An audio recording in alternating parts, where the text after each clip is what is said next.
Welcome back, everyone.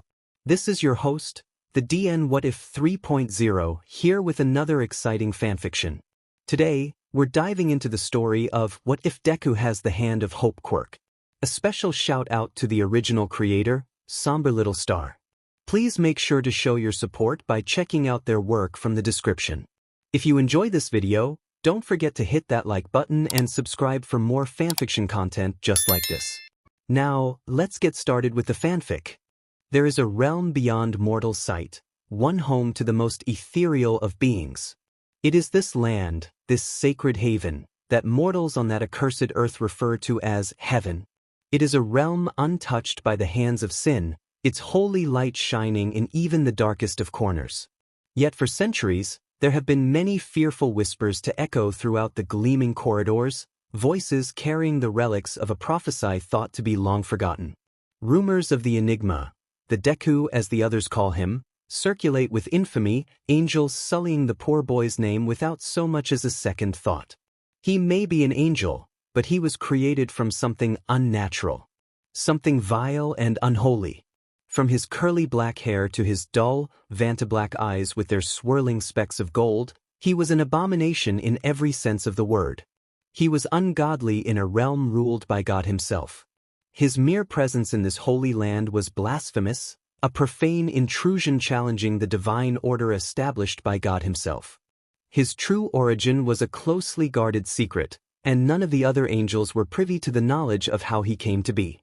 The only thing they knew for certain was that he was born of destruction and darkness, chaos and desolation. No one in the heavenly realm dared to so much as stand in the boy's presence.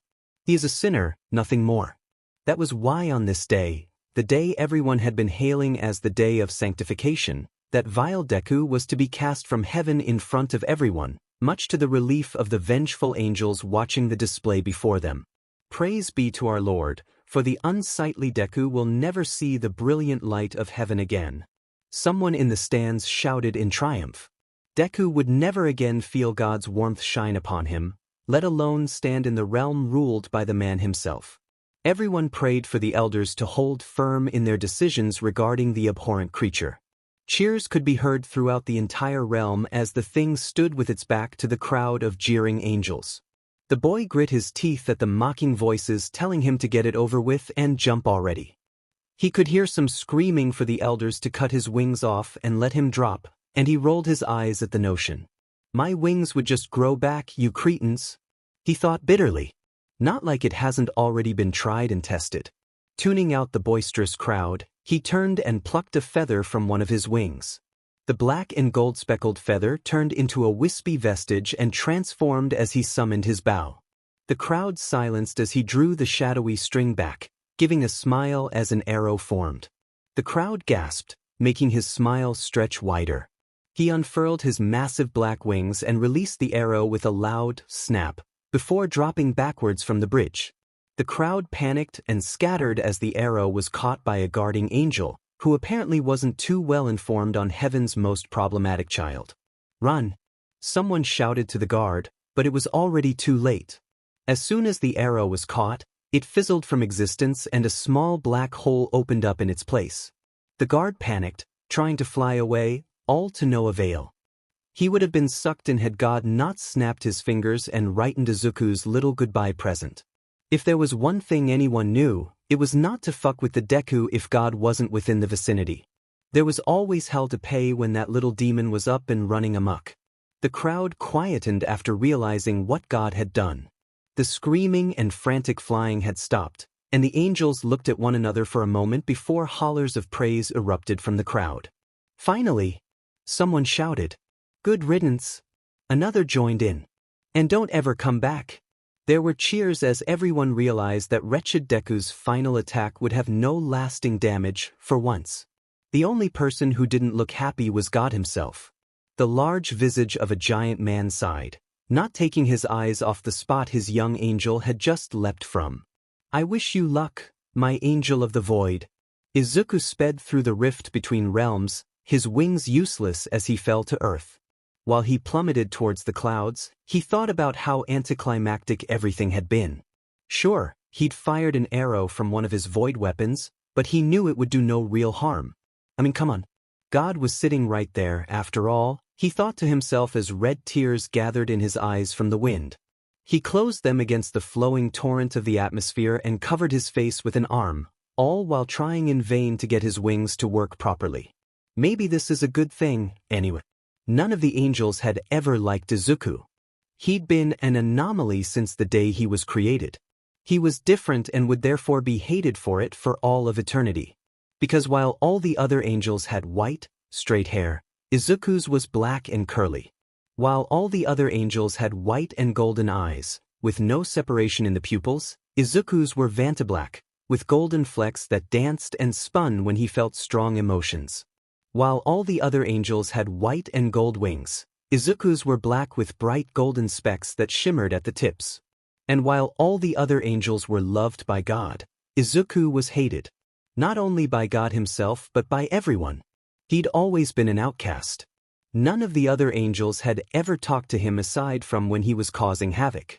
When they did speak to him, it was to cuss him out, always calling him names like unholy, demon, and his least favorite, Deku, among many other things. Deku was the name he'd been called for as long as he could remember, the name he had always hated and despised. No one called him that to his face unless God was around to do damage control, though. He smiled to himself at the thought despite the freezing wind sending pinpricks of pain throughout his body. His smile fell when he realized he'd never again step foot in the heavenly plane, that he was as good as dead by that point. Frowning under the arm shielding his face, Izuku thought that he shouldn't, care less by that point, or at least, he tried to convince himself that he couldn't. They may hate him, but he despised them. From the name-calling to the experiments and torture done by the elders all in the name of righteousness, each of them could go die in the demon realm for all he cared. Yeah, this is definitely a good thing. And would it be too much to ask that he turns into a mortal and dies from his fall to earth? Probably. He uncovered his face and opened his stinging eyes in time to see he was closing in on the ground.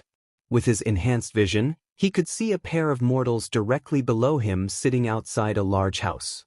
He prayed, for the last time, thank you very much, that he didn't crush them as he once again squeezed his eyes shut, desperately trying to get his wings to just fucking cooperate.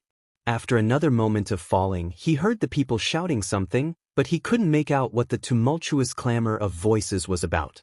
Before he even had a chance to decipher what they were yelling about, he violently crashed into the ground.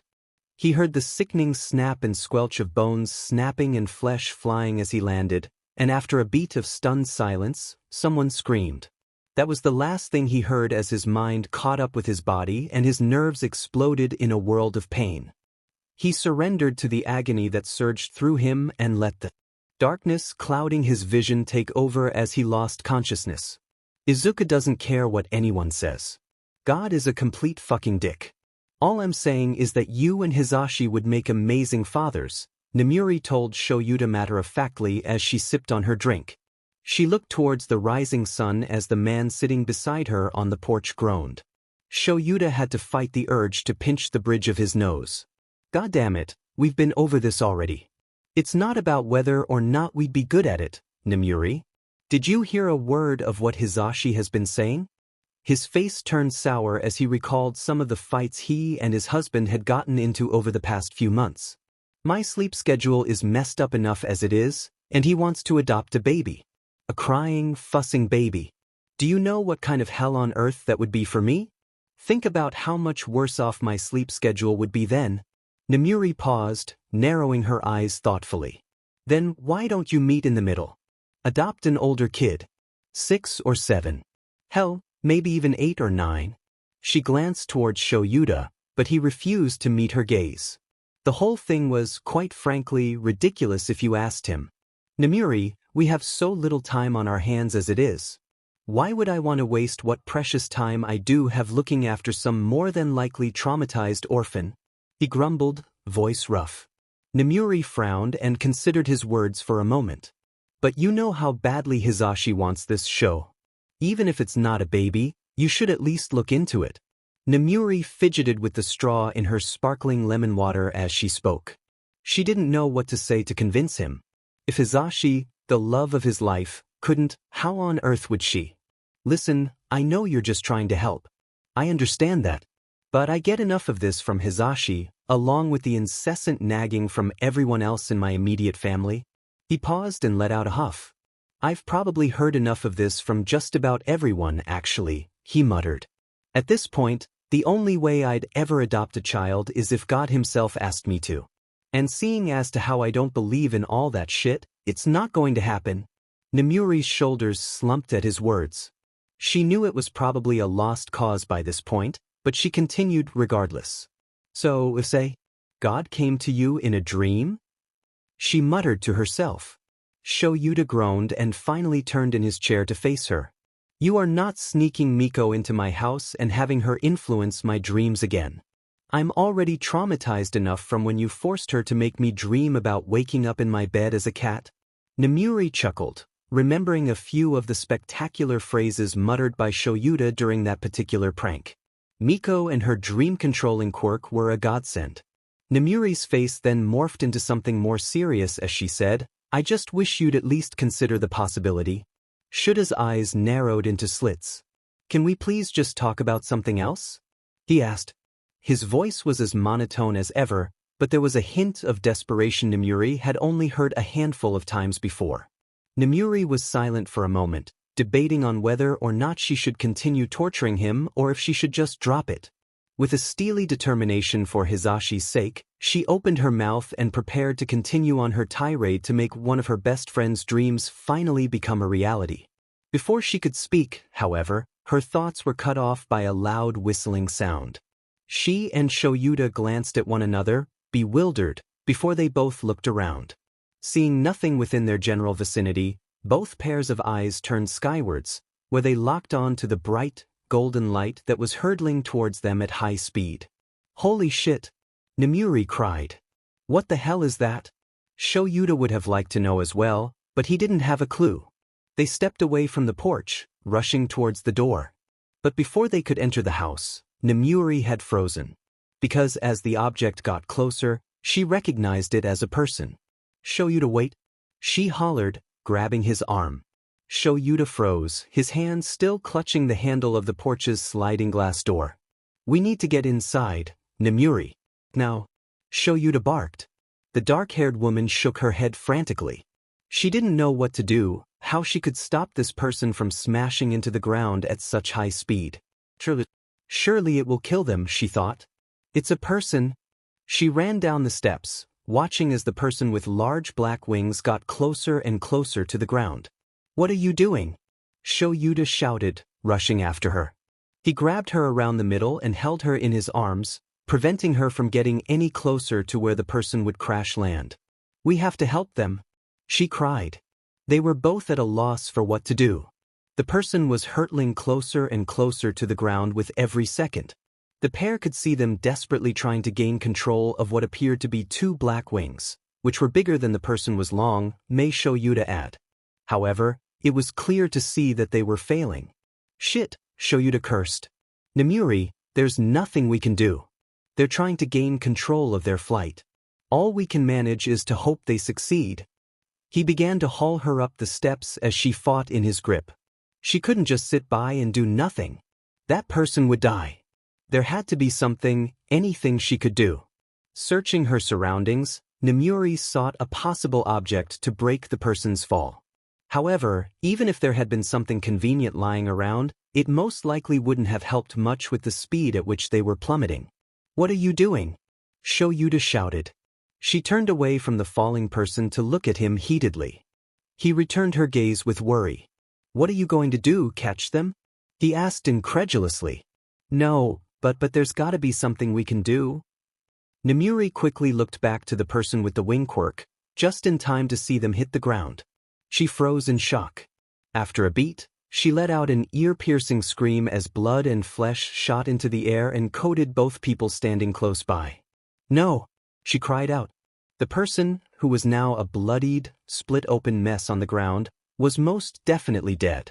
Bones and gore painted the crater where he'd fallen, the person a heap of splattered flesh and shattered bones. The sight was nausea-inducing, but Nemuri couldn't tear her eyes away. Holy! Holy shit, she muttered. Shoyuta took one look at the broken, crumpled corpse on the grass and quickly turned away. He took Nemuri's head in his hands and turned her face away from the carnage as well. There was nothing we could have done to stop that from happening, he said quickly, forcing her head to stay in place so she didn't look back at the mangled corpse. Okay? This wasn't your fault, it wasn't mine. It was an unexpected accident. It's okay, you're okay, he told her. Nemuri's eyes, while dry, were wild and full of panic. Shoyuta was still forcing her to look at him as she tried to glance back at the body. Don't look, Shoyuta said. We should have, Nemuri began quickly. Shoyuta shook his head to silence her. God, how did things take such an unsightly turn so quickly? He thought, also quite shaken from what they just witnessed. There was nothing we could have done, he assured her. Neither of our quirks was suited to help them. That was going to happen no matter what we did. But there was nothing we could have done, Nem, Shoyuta repeated. We should go inside and phone the police. Get you calmed down, Shoyuta added, looking at her in concern. Nemuri nodded her head jerkily and Shoyuta slowly released his hands from her face. The second he let go so she turned back towards the corpse. Nemuri, please, Shoyuta all but begged. While Shoyuta refused to give in to the urge to get another look at the corpse, he watched Nemuri's eyebrows knit together and her face turn from desolate and disturbed to confused and hopeful. Bemused, Shoyuta took the trauma-inducing risk of looking at the corpse and glanced to the grass beyond the porch steps. There, on the ground surrounded by a black, wispy smoke-like substance, the body was healing itself. Dual quirks? Shoyuta wondered.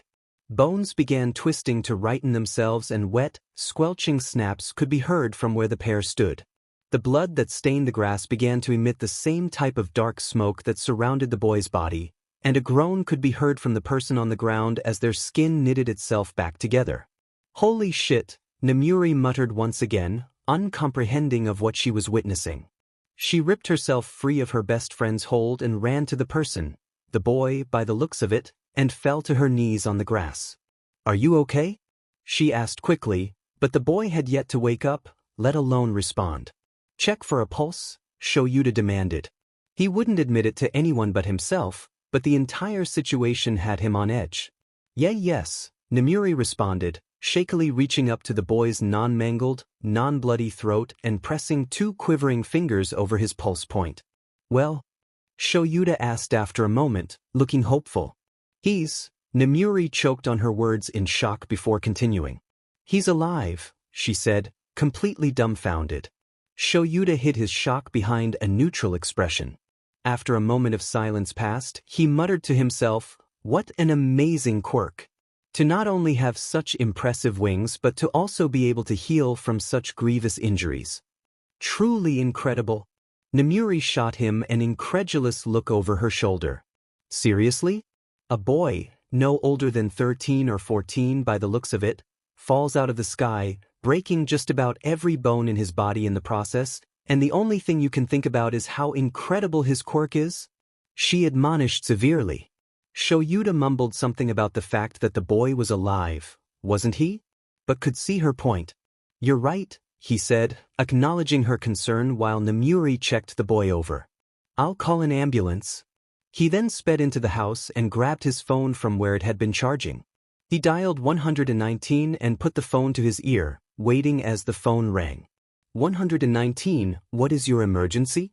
A voice answered as the call connected. I need an ambulance at X Street, house number XXX. A boy was flying overhead and crash-landed in my backyard. He has a wing quirk and some kind of healing quirk. He was in pretty rough shape initially but managed to heal. We think he's okay, but he's unconscious. Emergency services will be on the way shortly, sir, the voice replied.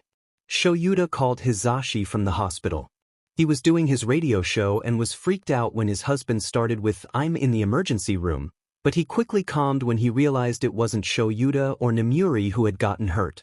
Shoyuta briefly explained the situation and Hizashi decided he'd sign off of the broadcast a bit earlier than initially planned to go comfort his husband and closest friend.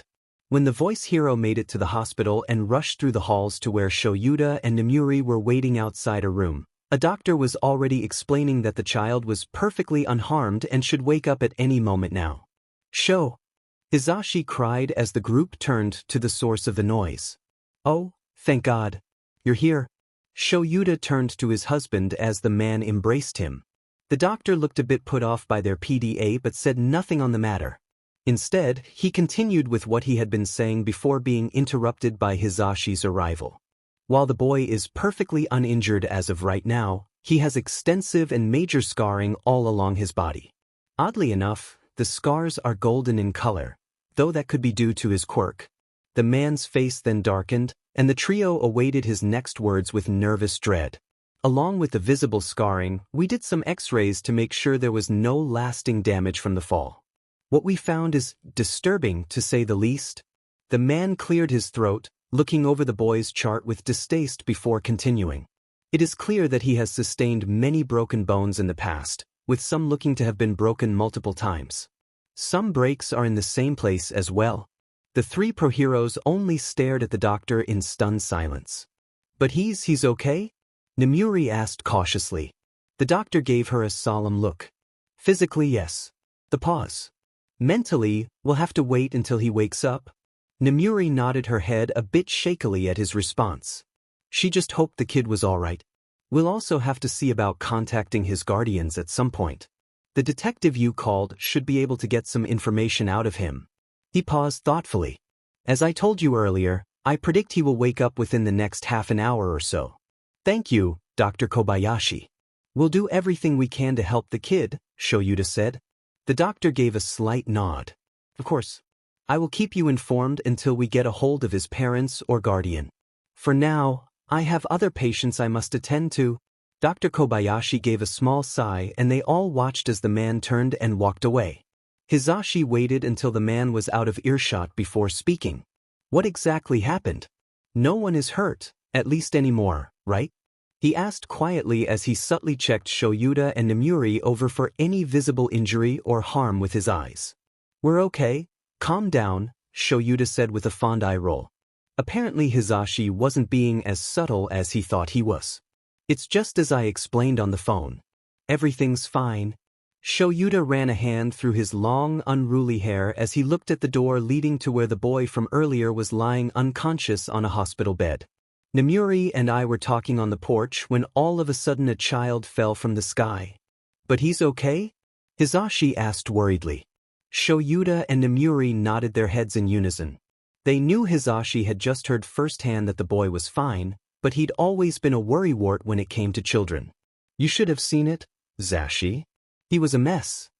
I was terrified," Nemuri recalled with a shudder, haunted by the memory of a broken body and split open flesh, the sound of bones snapping and blood splattering against the dirt and grass. Then all of a sudden he began healing like nothing ever happened, like regenerating after being violently smashed against the ground doesn't completely defy all logic and reason. She wouldn't admit it, but the situation had her perplexed, unable to wrap her head around how he was okay. There was only one thing she knew for certain: that boy should be dead. If I didn't know any better, I'd say he was genuinely immortal. Nemuri shook her head at the thought, unable to understand it. Was it even possible to have such a powerful quirk? Hisashi looked at her with wide eyes. "Is a quirk like that even possible?" he asked, echoing her thoughts. Nemuri glanced away from him, looking thoughtful for a moment. She wouldn't have thought it to be conceivable before witnessing it for herself, but what she'd seen, the way his body had been so irreparably broken. "I'm not sure, but there's no way he should have been able to heal from that the way he did," she muttered quietly, so no one else in the hall would hear her. "I brushed off what Shoyuta said when he first healed, but he was right. He has an amazing quirk.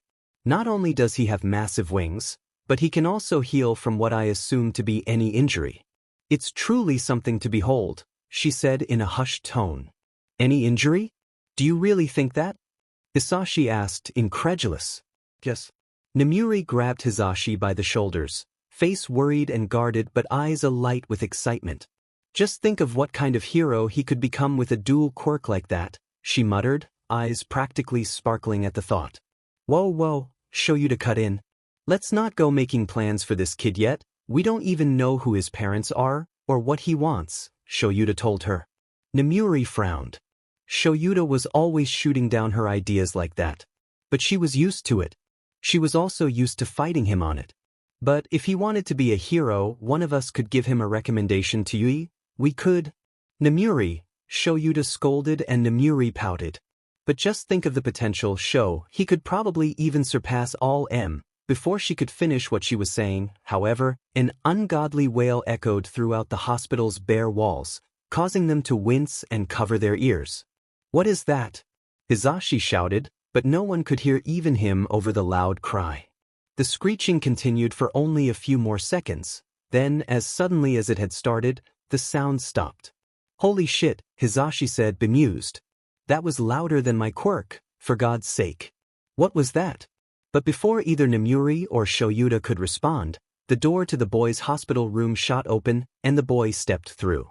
All three of them paused at the sight of his eyes and the golden scars that decorated his exposed skin. They watched him pause at the sight of them, saw the way his giant wings seemed to twitch as if he were intimidated by the small group. Where the fuck am I, and what am I wearing? He asked in a language none of them understood while he gestured to the plain hospital gown draped along his thin frame. His voice sounded unnatural, like many voices layered over one another as he spoke. It was frightening to hear at first, but there was also something almost ethereal about it. He looked towards the trio ahead of him, taking a threatening step forward. "Answer me, mortals," he bellowed, trying to mask his fear and confusion with anger. None of them knew what he was saying, let alone how to react. The boy stared at them for a moment longer before looking around. "Where in the mortal plane am I?" he asked, looking more and more scared by the second. "Kid, calm down," Hisashi said gently. The boy gazed at him assessingly for a moment. The gold of his eyes began to spin around rapidly, and he looked slightly shocked. "Japanese?" he asked, this time with more surprise than false bravado and anger in his tone. His voice had also changed from the unnatural seraphim choir-like lull to something more normal-sounding. His accent was nearly perfect but at the same time strange. It wasn't one any of them had ever heard before, but the alluring lilt was somehow enticing. The gold flecks in his eyes were spinning around more languidly now, and it would be beautiful if all three of them weren't scared shitless. Nemuri, whose heart had nearly given out at the sight of him after such an unholy sound, was the next to speak. "Yes, Japanese. Do you know the language?" she asked cautiously. What in God's name is going on? She wondered. "Yes, I know every language of mortals such as yourselves. They are all quite simple to grasp. How you aren't all multilingual is a mystery to me," the kid said matter-of-factly. The trio looked at one another, not understanding what he meant. "Oh," Hisashi muttered. "Do you want to go inside your room and speak properly? There's a detective on his way here to speak with you. He will be here shortly." Hisashi took a small step towards him, but the boy only staggered back. "Stay away!" he screamed in that strange language. Hisashi, while not understanding exactly what the kid was saying, got the message and took a step away. "Where the fuck are the hospital staff when you need them?" Shoyuta muttered dryly, unamused. Of course the kid who crash-landed in their backyard had to be some foreigner lunatic with a powerful quirk. "I can always just make him unable to use his wings," Shoyuta grumbled internally. "We're not going to hurt you, okay, kiddo?" Nemuri said slowly, raising her hands placatingly to show she wasn't a threat. "Tell that to the last angel who was exiled to Earth," the boy spat. They endured decades of torture at the hands of the American government before they were finally put out of their misery, he muttered darkly. "Okay, so definite head case, then," Shoyuta thought in bewilderment. All right. We're not like them, got it? No torture, no putting anyone out of their misery. We just want to talk," Hisashi tried to console, sensing the child may be unwell in the head. The boy looked at him assessingly. He reached a hand up to his chest as if he could feel something there before he conceded and nodded his head. "All right," he muttered.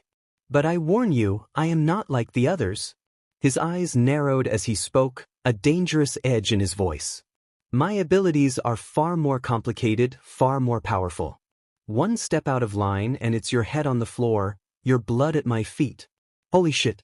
This kid is terrifying, Hisashi thought, glancing at Shoyuta nervously.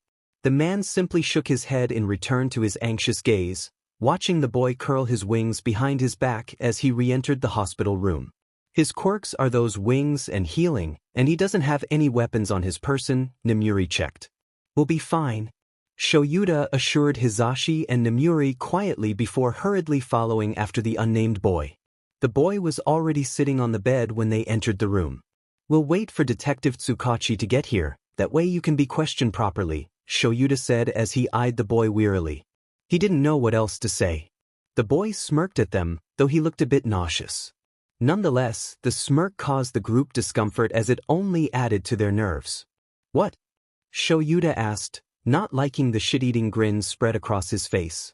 Even so, something told him it was merely a mask the boy was wearing. He could tell by the way his eyes swirled continuously, and though he didn't know exactly what that meant, he had a gut feeling it meant he was nervous. The way his wings twitched every so often, the way he was slightly curled in on himself, his arms laid across his stomach and his shoulders hunched. If you knew anything about body language, which Shoyuta did, it was easy to see how anxious the boy truly was. You are afraid of me, the boy once again said matter-of-factly. Well, you too are. You think there is a possibility that I could overpower you, he clarified, pointing towards Hisashi and Nemuri. Which I easily could. Shoyuta went to speak, but Izuku put up a hand to stop him, effectively silencing the man. Shoyuta opened his mouth to object regardless but found that he couldn't. Shocked by the possibility of a third quirk, but still level-headed, he used his own quirk on the boy. His eyes glowed red and his hair began to float upwards as he tried once more to force sound past his lips. Blinking in confusion as he opened and closed his mouth, he found his speech was still blocked. Is this not his quirk? Is there someone else here?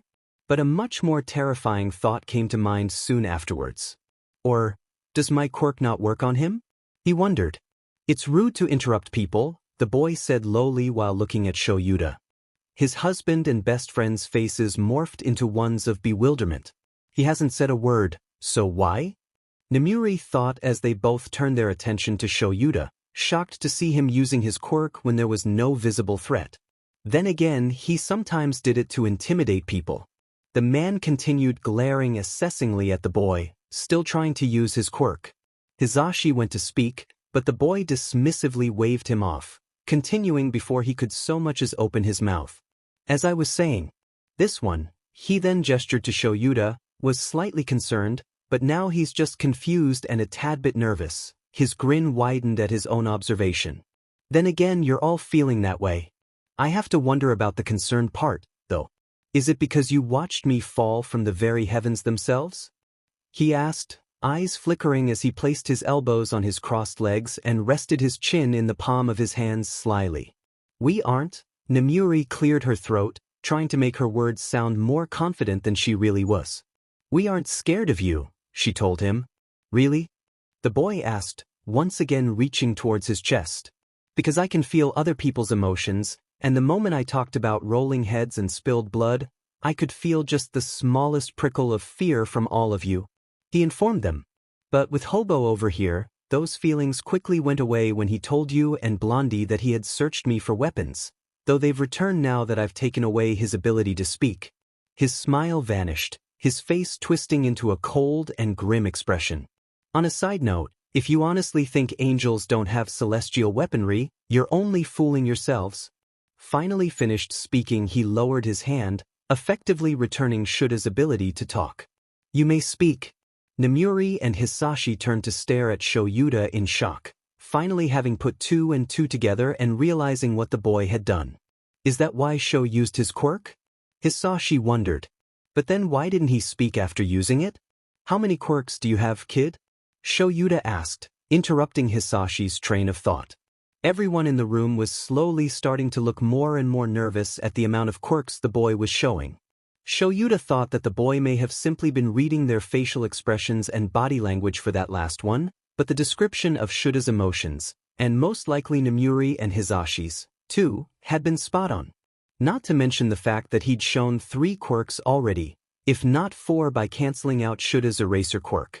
Which makes 5 altogether. Quirks? Izuku asked dumbly, looking genuinely bemused. What are quirks? The trio didn't answer, they only stared at him shocked and incredulous. Just what is going on here? Shoyuta wondered. Is this some sort of ruse? Carefully assessing the situation, Shoyuta thought about what kind of individual this kid could be. All the possibilities spun around his mind, everything from the boy being certifiably insane to the possibility of him being a villain. After all, it may have been more than a coincidence that he'd fallen into two pro-heroes' backyard. Before Shoyuta could ask any further questions, however, there was a knock at the door. The man eyed the kid for another moment before slowly turning towards the door and opening it. Ah, Detective Tsukachi, what good timing, Shoyuta said, glad to be saved by someone who could likely get the answers they were looking for. Naomasa nodded and entered the room before promptly stopping in his tracks at the sight of the boy. His mouth fell open at the kid's wings, eyes, and the golden marks covering his body. Something was disturbing, yet at the same time, beautiful, about them. I've never seen a mutation like this before, he thought to himself in astonishment. He gulped and closed his mouth, promptly shaking off the boy's strange appearance. Hello, I am Detective Tsukachi from the Mizudafu Police Department. Do you mind if I ask you some questions? Oh, this one's intrigued, the boy cooed. By my appearance, I'm guessing? Naomasa coughed and cleared his throat, attempting to regain composure. I'm not sure if feeling my emotions is part of your quirk, but yes, your appearance is very intriguing. He smiled down at the boy, who frowned at him with a quizzical expression. I still don't know what a quirk is, but go ahead and ask your questions, Detective Tsukachi. Shoyuta looked at the man, who went back to gaping. He quickly pulled out his notebook and drew a check mark, indicating the boy was telling the truth about not knowing what quirks were. The boy could feel the shift of emotions in all of them, but couldn't piece together why just yet. Okay, we'll start simple, Naomasa said calmly. What is your name? The boy narrowed his eyes as if thinking. I think my name is Izuku, but it's been a while since I was actually called that. Everyone just calls me Deku? Naomasa seemed concerned by his words as he wrote another checkmark on his notepad. He wanted to ask for a last name but wasn't sure the boy even knew, judging by his previous response. Either way, he found the other matter more pressing. As in useless? He asked in a disgusted tone. Izuku glanced at him with a sorrowful expression on his face. Sort of, but not really, he muttered. Naomasa looked at the boy, noting the way the specks of gold in his otherwise dark eyes seemed to spin more rapidly at the confession. What does it mean for you? He asked. It's a word used to describe an unholy being, someone who defies God and everything he stands for. In other words, a demon. Izuku muttered. Hizashi looked at Shota, mouthing the word cult, but Shoyuta shook his head, not knowing the answer. Izuku didn't notice what had transpired between the two as he looked to Naomasa and continued. If I wasn't being called Deku, I was being called things such as abomination, freak of nature, abhorrent, ungodly, sinful, you name it. Any horrible word you can think of, especially something meaning unholy, I've probably heard at least once. Izuku turned his gold-specked eyes away from them, unable to look at the group after admitting something so embarrassing. He may have been an angel in name, and he may have been more powerful than any of his kind, but none of that mattered. To heaven, he was nothing more than a drop of water in a stormy cloud. They'd all patiently waited for the day it would finally rain and he'd fall to earth like the useless drop of water he was, waited for him to be cast into the sea of nameless faces, abandoned and scorned, lost in the waves, never to return to those clouds again. Naomasa wrote another checkmark on his notepad page, not looking away from Izuku. And where do you come from, Izuku? The celestial realm, heaven, he replied solemnly, as if it were something he wasn't proud of. Naomasa stared at him, shocked. The room held their breath, all of them looking to either Izuku or Naomasa's notepad. The detective raised his hand, and with a shaky grip on his pen, he made another checkmark. The room was silent. Izuku could feel their shock but refused to speak on the matter as he thought about all he'd lost. If that's true, Naomasa paused for a moment, Izuku's words sinking in. Then why are you here? He asked. Izuku's face paled at the mention of his exile. Red tears gathered in his eyes, further cementing the possibility that he was, in fact, not of this world. Because I'm not like everyone else. I'm different. He muttered. I wasn't born of the same celestial power as the other angels, and I was hated for it. Not to mention the fact that none of my abilities are the same as the others. Sure, there are similarities, but I've never been normal to them. To the angels, to the elders, to God. The bloody tears that had gathered in his eyes began to fall as he admitted to his faults. He wanted to say more, as he'd never really had anyone to talk to, no one who would listen. He may never see these people again, so what was the harm? For once, could he spill his heart out for someone, anyone, to hear? You know, he said after a moment. I didn't have one friend up there. Not a single angel treated me kindly. I was nothing more than a monster bred from sin to them. They all hated me, they laughed at me and threw harsh words at me every chance they got. I was always made fun of because of my black hair, eyes, and wings, while they all had their perfect white and gold. There was not a day that went by where I prayed to that stupid oaf, God, to just get it over with and kill me already. The tears of blood began falling more rapidly from Izuku's eyes as he spoke. He wiped them away quickly, smearing the red liquid all over the palms of his hands. When I was a child, the other children used to rub it in my face that they got to go to school while I sat alone in my empty house reading those stupid books to fulfill my education. I hated being isolated, but I was always by myself. I was alone every single. I had no one. No one ever loved me or cared about me. His body shook as he let out small keens while he cried. The way he cried was unusual, but if he really was an angel, that could be the reason his sobs were so different from what would be considered normal. So I started acting up. If I was causing trouble, at least someone would pay attention to me, if only for a little while. Is it so wrong of me to crave interaction?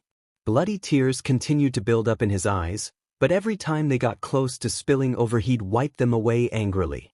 I was a kid. I'm still a kid. I've got millions of years ahead of me, and they just cast me out like I'm nothing. I'm not nothing. The only reason they hate me so much is because I'm stronger than them. It was fear that caused their hatred, nothing else. And what does God do? Not a damn thing. He left me to rot, alone with my thoughts and useless prayers. Prayers to not be so alone, prayers for a friend, prayers for anything but the life I was fucking born into. But what does he do instead? He exiles me to this place, the accursed mortal plane, where sin is second nature to all. Because that's all I am, all I'll ever be. A sinner. By the time he had finished his rant, he was full-on sobbing into his hands, the sound high and strange. He wanted to scream, he wanted to open a black hole that would swallow up the entire earth along with himself. I hate God, he howled, giving in to the urge.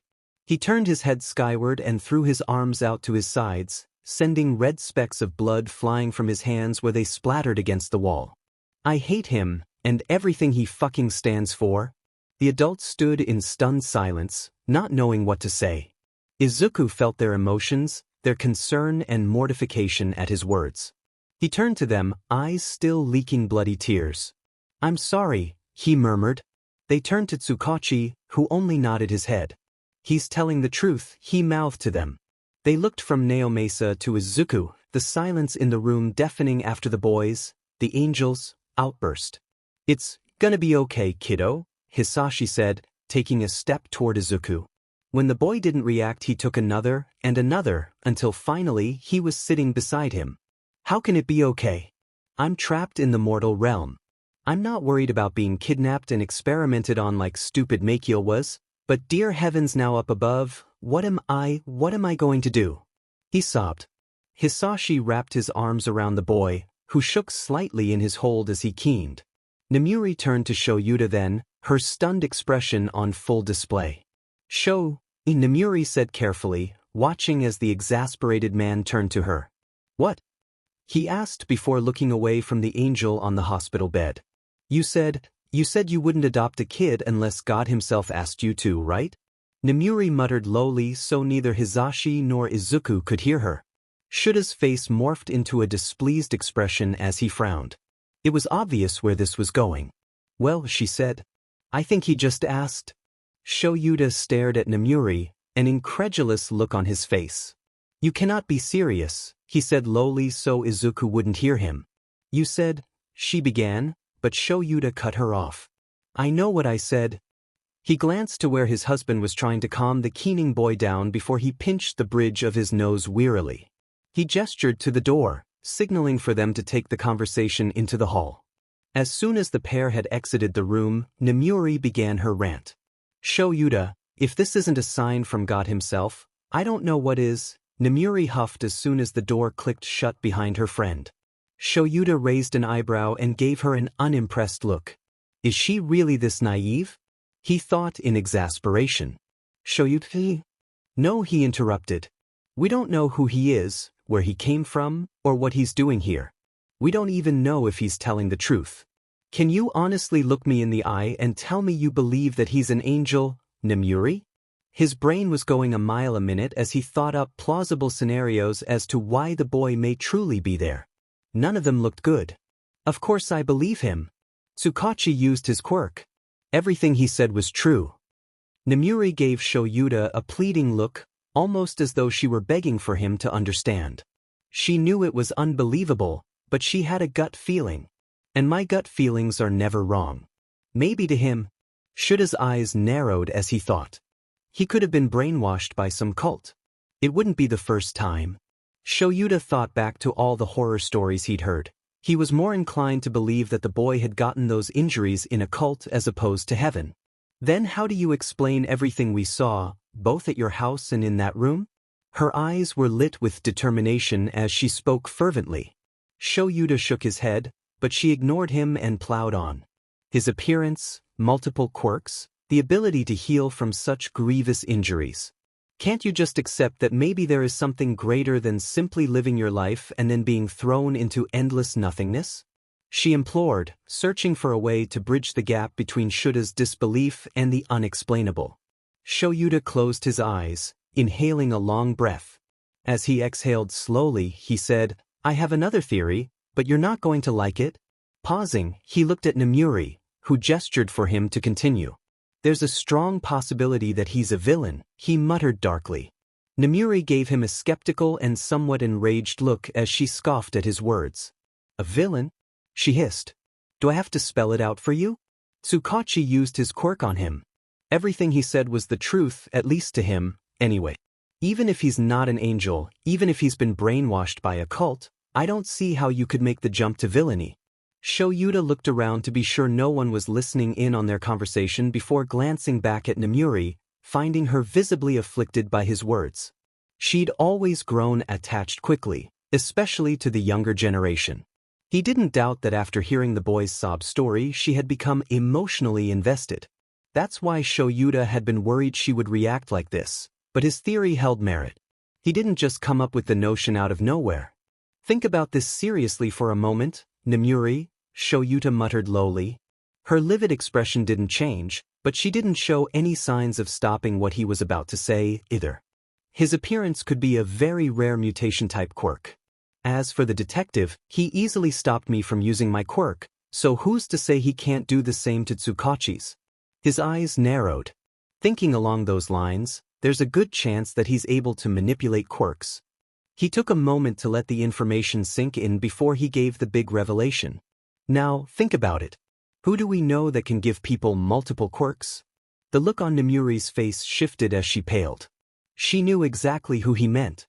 That's not, she spluttered. Why would All for One? She glanced to the hospital room door nervously, unable to believe what she was hearing. Her face twisted up slightly, the information like a punch to the gut. Regardless. It's possible, she admitted. In today's world, anything is. Shoyuta nodded his head, glad she was finally seeing his side of things.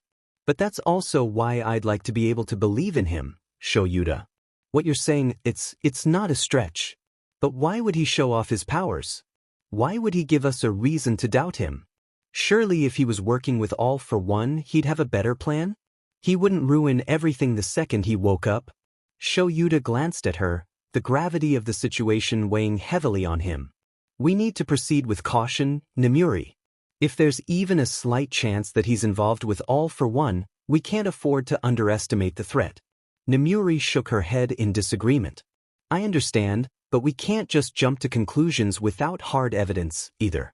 Can't you just believe in something good for once? Shoyuta sighed heavily and shook his head.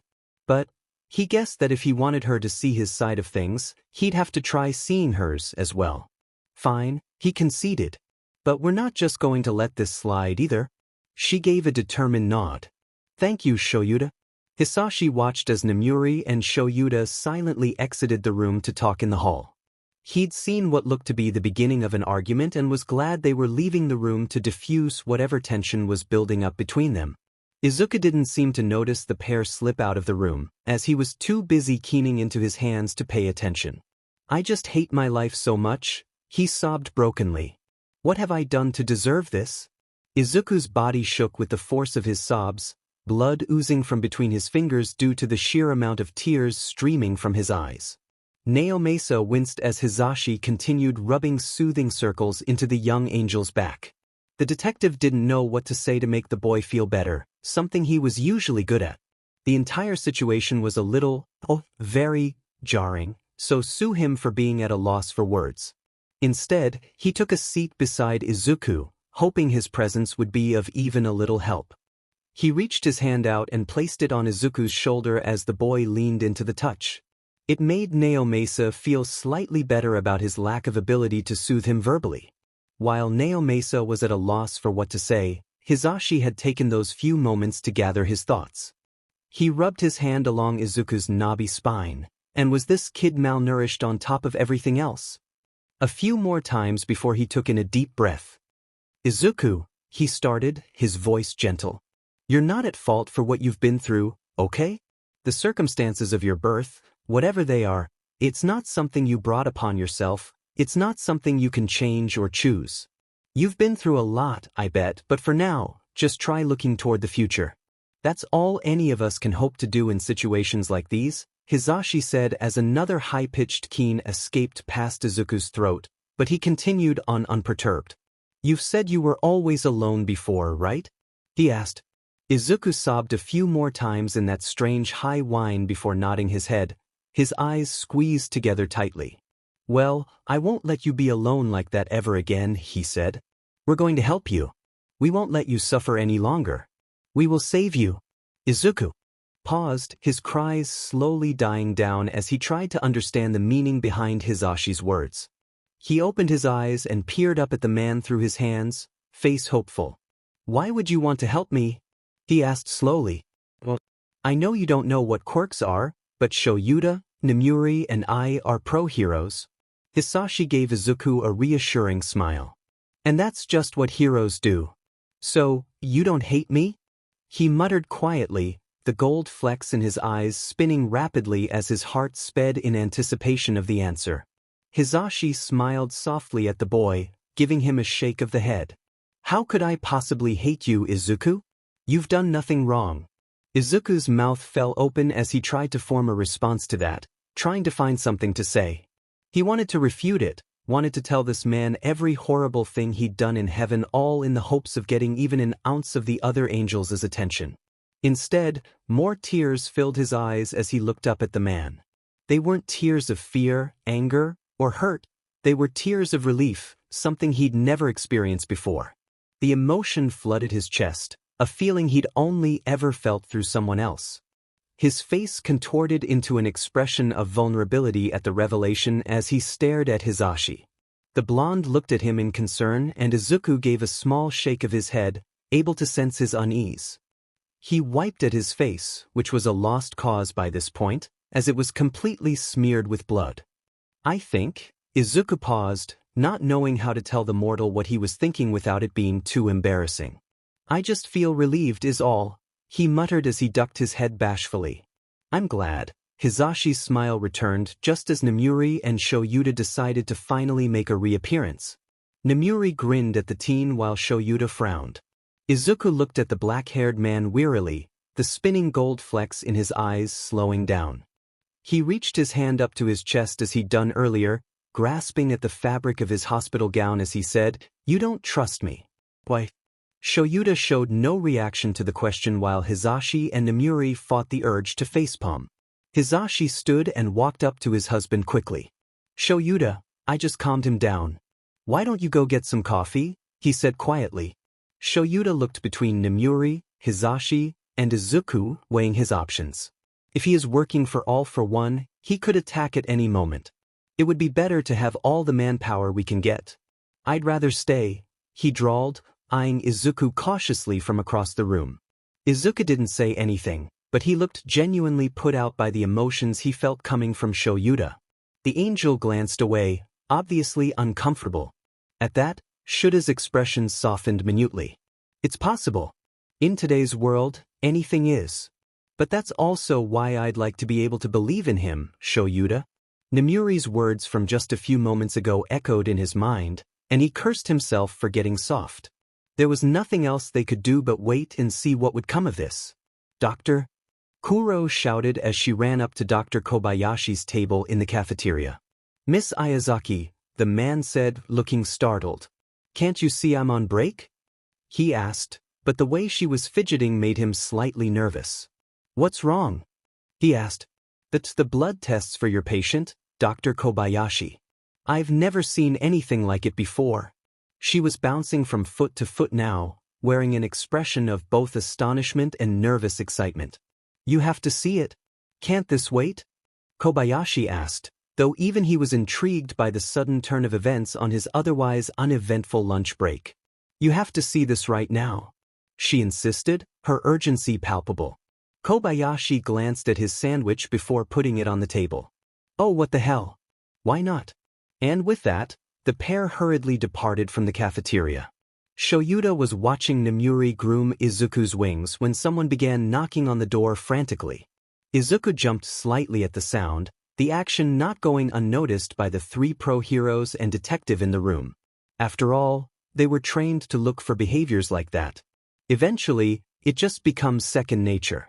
Shoyuta got up from his chair with a bemused expression, crossing the room quickly. He opened the door, only to be met with the faces of Izuku's doctor and a girl he didn't recognize. "Is there a reason you're banging on the door so obnoxiously?" he asked. Where was the professionalism he'd seen earlier? "Aizawa, sir, there's something you should see," Dr. Kobayashi spoke quickly. Shoyuta hid his confusion as he glanced back at Hisashi. "You good if I step out with Izuku's doctor for a moment?" he asked. Hisashi gave his husband a thumbs up and a yeah, which was much more subdued than usual. Probably for Izuku's sake. Shoyuta gave a nod and followed the doctor out into the hallway. "What is this about?" he asked as Dr. Kobayashi and Kuro led him down the halls. "You should see for yourself, sir," Kuro said. Shoyuta could feel a headache coming on as they continued down the hall. Shoyuta was silent as the two people ahead of him chattered quietly as they walked. He tried to discern what they were saying, but couldn't hear a word due to them speaking so low. He wasn't sure whether or not he should ask them more questions, or if he even wanted to in the first place, so instead he stayed silent. After walking for a few moments, the two hospital staff came to a halt outside of a room with two large doors. Shoyuta glanced at the sign above the entrance, where the words, "blood testing," were written in bold letters. "What are we doing here?" Shoyuta wondered. Dr. Kobayashi opened the door and led them inside. "As I explained earlier, I drew some blood from Izuku to make sure there was no clotting in the bloodstream after receiving such extensive damage to his body," the doctor said before looking at Kuro to pick up where he'd left off. "I centrifuged the blood sample. Centrifugation is a process that separates the blood into its different components: red blood cells, white blood cells, platelets, and plasma," Kuro began, "but I found something odd." "Very odd." She pulled up a chart on her tablet and showed it to Shoyuta, whose eyes scanned the screen. "What am I looking at here?" he asked, not understanding what the big deal was. "This," she pointed towards two repeating letters on the screen, a small list of not applicable S at the bottom. Shoyuta stared at her in bemusement, not understanding where this was going. "Not available? What does that mean?" he asked. Kuro shook her head. "At first I was puzzled too. I could have written it off as some sort of glitch in the system, but it's never happened before. Setting the tablet aside, she pulled out a vial containing Izuku's blood from the collection tube on the large table. Curious, I examined the blood under a microscope, and that's when I realized something. She used one of the blood pipettes from the same table to draw a small amount of Izuku's blood from the vial. She grabbed a microscope slide and hovered the pipette over it, allowing a drop of the liquid to fall onto the glass surface. Placing a cover slip over the slide, she approached one of the available microscopes. I'm guessing I'm about to see for myself what you found? Shoyuta drawled. Yes, Kuro whispered as she shifted the slide into place and covered it with the stage clips. Look, she said in fascination. Shoyuta walked towards where she was standing and looked. Inside the eyepiece, his usually stoic features morphing with shock and amazement. There, magnified 100 times in Izuku's blood, were microscopic black symbols painting a clear picture onto each faintly glowing cell. Not only that, but between each writhing cell a black, almost wispy substance coated the spaces in between. I don't think, Kuro began slowly, I don't think that the N/A's on the chart was a glitch in the system. She paused, contemplating how to say this without causing alarm. Shoyuta glanced up from the microscope, awaiting whatever she was going to say next with apprehension. I think it's simply a compound that has never been discovered before. Shuta's eyes widened in disbelief, unable to believe what he was hearing. It's possible. In today's world, anything is. Holy crap, Shoyuta muttered. He is an angel. Shoyuta had been gone for half an hour by the time he returned to Izuku's hospital room. He lightly knocked on the door, not awaiting a response before opening it and stepping inside with a strained look on his otherwise blank face. May I speak to you three in the hallway? He asked.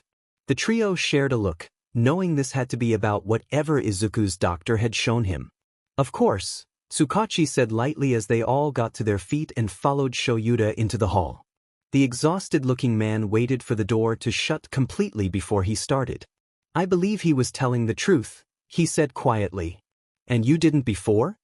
Hisashi asked. He gave his Shoyuta an incredulous look as he said, but Tsukachi used his quirk? He turned to Nemuri, his expression curious. Does this have anything to do with what you two stepped out of the room to talk about? He asked her. However, Nemuri didn't respond, as the previous revelation was the only thing to register in her mind. The woman had perked up at Shuta's declaration, her interest piqued. She ignored Hisashi, who hadn't been a part of the conversation they'd shared earlier, as she stepped closer to Shoyuta. She gazed at him with a somewhat quizzical expression, though it was more relieved than anything else. What changed your mind? She asked. Whatever it was had to be big, or he wouldn't sound so sure of himself. Nemuri would be lying if she said she didn't have some doubts of her own, doubts which Shoyuta had placed in her mind earlier with his talk of all for one and villainy. You were so against it not too long ago, so what happened? What's causing you to reconsider your theory? She paused, eyes narrowing before she added, Not that I'm complaining. I never wanted to doubt the poor kid in the first place. The way she'd said it made Shoyuta scowl deeply. She made it sound as if doubting the boy was a damn crime, but questioning his motives wasn't even a betrayal. You can't trust just anyone, not in our line of work.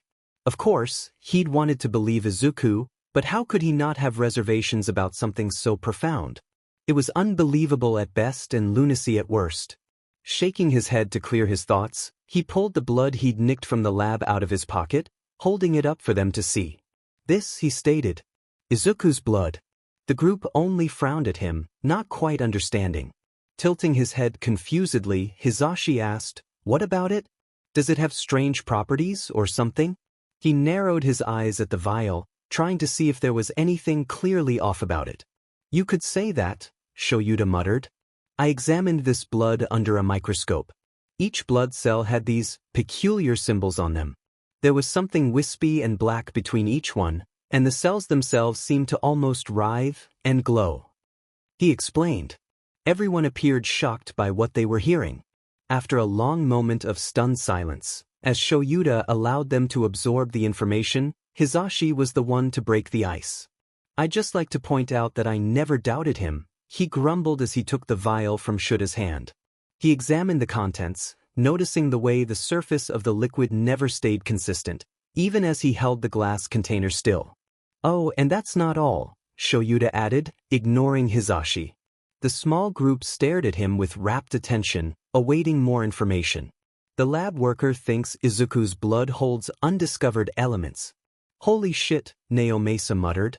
Shoyuta looked at them darkly. "So if there was any doubt, I don't think it would be wise to hold on to those feelings any longer," he said. "You're literally the only one who doubted him, though," Nemuri retorted with an eye roll. There were nods of agreement around the group at Nemuri's statement. "I wouldn't have believed him had I any other quirk," Naomasa muttered. "But my lie detector has never been wrong before." Shoyuta shook his head. "Listen, I'm sorry I doubted him," he told Nemuri. "But you could see where I was coming from, right?" His friend gave him a small smile. "Of course." She flipped her hair over her shoulder, turning to Hizashi.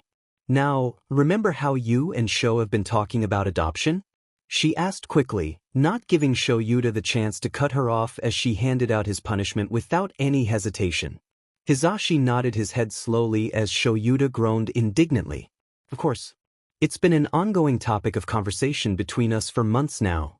"More like an ongoing topic of argument," Shoyuta thought sarcastically. "Well, the strangest thing happened before Izuku fell out of the sky." She gave a shark-like grin before glancing at Shoyuta, who only squinted his eyes shut and pinched the bridge of his nose with a long sigh. "Nemuri," Shoyuta muttered, not wanting to be the one to have to look after some exiled angel. "God only knows what kind of shit someone would have to pull to be thrown out of heaven, of all places." "What are you talking about?" Hizashi asked curiously. He placed a hand on Shuta's shoulder gently as he stared at Nemuri expectantly. He said, "The only way I'd ever adopt is if God himself asked me to." She smiled brightly at the pair. "And if God practically dropping that poor angel on your front doorstep isn't him asking you to adopt him, I don't know what is." She looked between Shoyuta and Hizashi expectantly, watching as Hizashi's eyes turned bright. "Nemuri, I told you," Shoyuta began, but was promptly cut off by Hizashi's excited babbling. "Of course." Hizashi beamed. "Detective Tsukachi, do you think you could get some form of identification set up for Izuku?" he asked happily, ignoring Shuta's loud protests. "That I can do. As for fostering or adopting him, I can get you in contact with someone from the social services side of things," he said, smirking when Shoyuta let out a long, exasperated sigh. Hizashi's expression was exuberant as he turned to Shoyuta. "We're going to be fathers, Sho," he whispered excitedly. Shoyuta fought the urge to groan. He knew this was a battle he would inevitably lose, so instead of arguing he let out a dismal tirade. And just like that, the couple had finally settled their argument on adoption. High above, in a realm unknown to the mortals on Earth, God sat on his throne. A window with wispy white tendrils emanating from its surface sat in front of him as he watched 3 people re-enter the hospital room they'd been talking outside of. He smiled to himself, his facial expression hidden by white, ethereal veils. "I answer the prayers of all my little ones, my dear angel of the void," he whispered with a hand placed against the window's surface. "And you will get your wish. You will find love and happiness, my child." He gave a fond sigh and pulled his hand away. However, after a moment of content silence, his expression darkened as a much more somber feeling washed over him. The thoughts of exactly why he'd needed to fulfill that wish in the first place plagued his mind. He began contemplating the impending peril when abruptly, the sound of rapidly beating wings ripped him from his thoughts.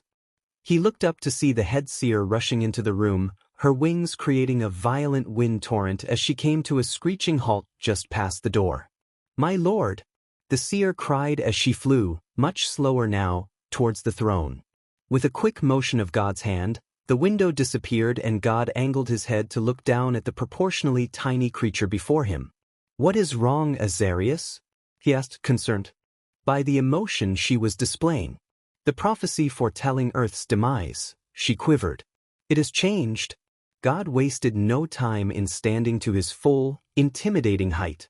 He loomed over the smaller angel, apprehension causing his form to flicker.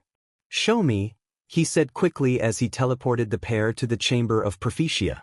I warn you, my lord, it is not good, she muttered quietly as she opened the scroll hanging on the wall. The scene had been frozen during what looked to be a tableau of war. God's eyes zeroed in on the figure in the center of the frame, a boy standing tall amidst the carnage. An angel with dark, curly hair, pitch-black eyes possessing gold specks, and large black wings. The only angel with such defining features. Azarius stared at the scene for a moment, expression-stricken. She turned her attention to God, a perturbed look on her thin face. Just what were you really planning by sending Izuku down there, my lord? Azarius inquired, her tone filled with fear and suspicion. God gave the angel, who had been one of the few to oppose Izuku's exile, a gentle smile. Though he knew with his face hidden beyond an enigmatic veil, she could not see his expression. The plan, my child, he said, gesturing with a wave of his hand and causing the scene on the hanging scroll to shift. He was now able to see the beginning, where Izuku was depicted in the middle of a ruthless, bloody battle with that man.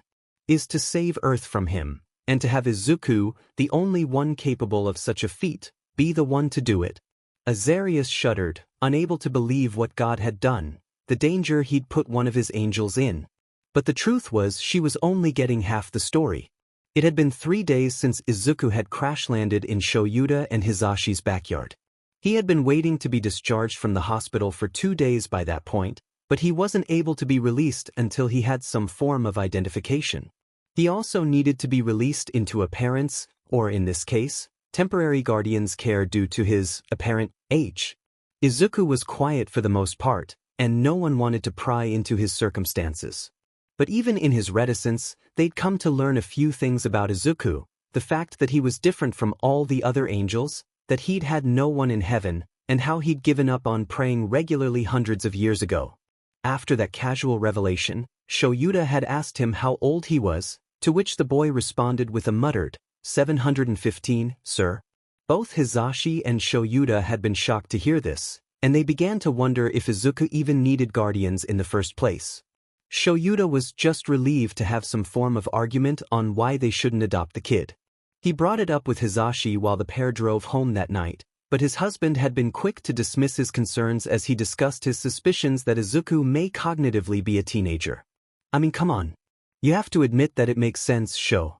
Based on the way he looks and behaves, do you honestly think he's got a brain to match his age? And so they asked about it the next day. Izuku had pondered the question for a moment before responding in a subdued voice, I would say I'm around 14 or 15 in mortal years. Much to Hisashi's relief. It was a day later, today, that Naomasa called Hisashi to inform him that he'd gotten the paperwork filled out and that, you'd better thank me because I did some under-the-table, sketchy shit to get it. Hisashi only laughed and told him he'd take him out for a drink sometime soon. And that's how they ended up driving home with an angel in their back seat. Did you want to get something to eat on the way home, kiddo?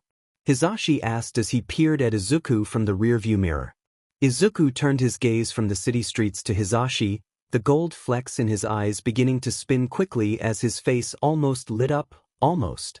Hisashi smiled at the boy, but his face fell when the golden flecks slowed and Izuku's expression darkened. I can't take their hard-earned money. That would be selfish, sinful, he thought to himself. Schooling his emotions and his craving for sustenance, he shook his head slowly and returned his gaze out the window. No, thanks, he muttered. I'm used to being hungry, anyway, his mind supplied. And it's not like I need to eat as much as mortals do. He leaned his head against the window, his stomach aching slightly. Hisashi frowned at what he was witnessing. Thinking back on it, had the boy eaten in the hospital? He retraced his thoughts to Izuku's stay, trying to remember whether or not he'd seen him eat. He vaguely recalled a moment when Izuku had looked at his food with disgust before placing the lid back on his meal tray, but no one had said anything about it. Why hadn't anyone said anything about it? Hisashi looked to the boy nervously as he clutched the steering wheel just a tad more tightly. Izuku, he said gently. Is there a reason you don't want to eat? Izuku jolted and snapped his head to stare at his guardian, his mouth falling open and closed a few times. He shook his head slightly, noticing Shoyuta looking at him from the corner of his eye with his head turned ever so slightly in his direction. Izuku spluttered. Think, you useless Deku, think. Actually, angels don't need to eat, he said. In a way, it was true.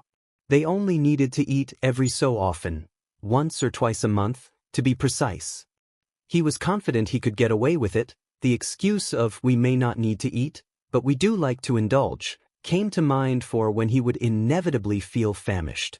And though he didn't regret the words for a while after speaking them, he'd come to soon enough. He was lying on his bed clutching his stomach, not understanding where this god-awful pain was coming from. "I've never needed to eat so soon after a meal," he groaned internally. "The longest I've gone was 6 months, so why on the heavenly plane am I so hungry?" He wanted to scream. It was like being eaten alive from the inside out.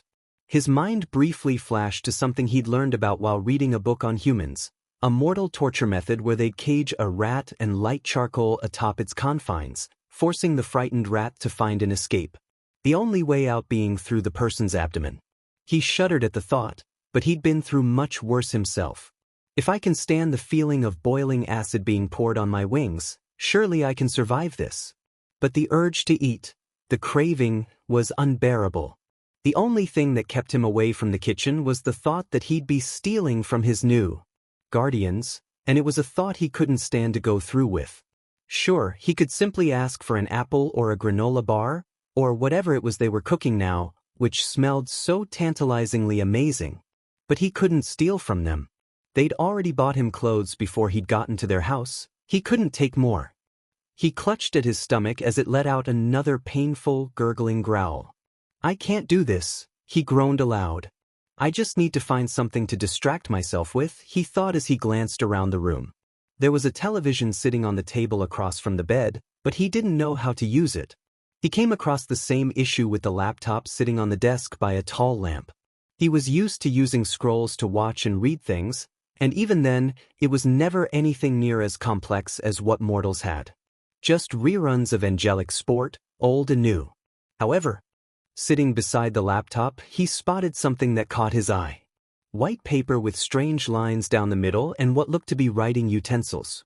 Izuku gasped, scurrying over to the desk and taking a seat.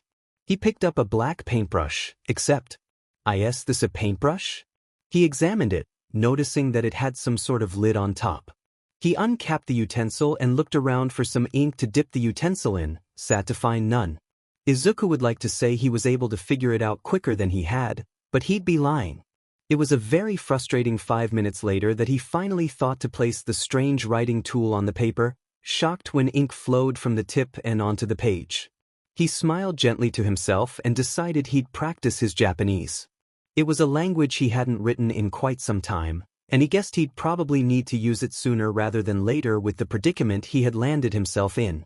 After writing out the entire kanji, romanji, and hiragana alphabet a few times, he felt the urge to write poetry, something he hadn't done regularly in decades. As he wrote, time continued to tick by slowly. His stomach ached and protested its lack of nourishment, but he found the pain more tolerable with the distraction of writing. He wrote page after page of the same poem, tearing up the pages with undesirable stanzas and setting aside the ones he liked. It wasn't until the sun had begun to set that he stopped, his hand continuing to cramp after using it for hours on end. He stood up and peered through the window, noticing the sun slowly sinking over the horizon. One thing he hated about the mortal realm was the fact that it got dark. In heaven, there were 2 suns, always orbiting around one another. They were both warm and bright, and Izuku could vividly recall the sensation of their soothing rays on his skin, the heat embracing his wings. He frowned as he thought about the fact that he'd never again feel that warmth, see that light. He glanced down at the poem he'd written, a forlorn expression on his face. It was still a rough draft, but it perfectly encased how he felt at that moment. Abandoned, lonely, and without hope. He looked through the window and up to the clouds above. He knew heaven wasn't there, that only God himself could open the rift between the heavenly and mortal realms, but that didn't stop him from feeling slightly homesick. Sure, he'd never particularly liked it up there. He had no fond memories of heaven, no friends or happy stories to tell, But that was still where he'd grown up, it was still the only home he'd ever had, ever known.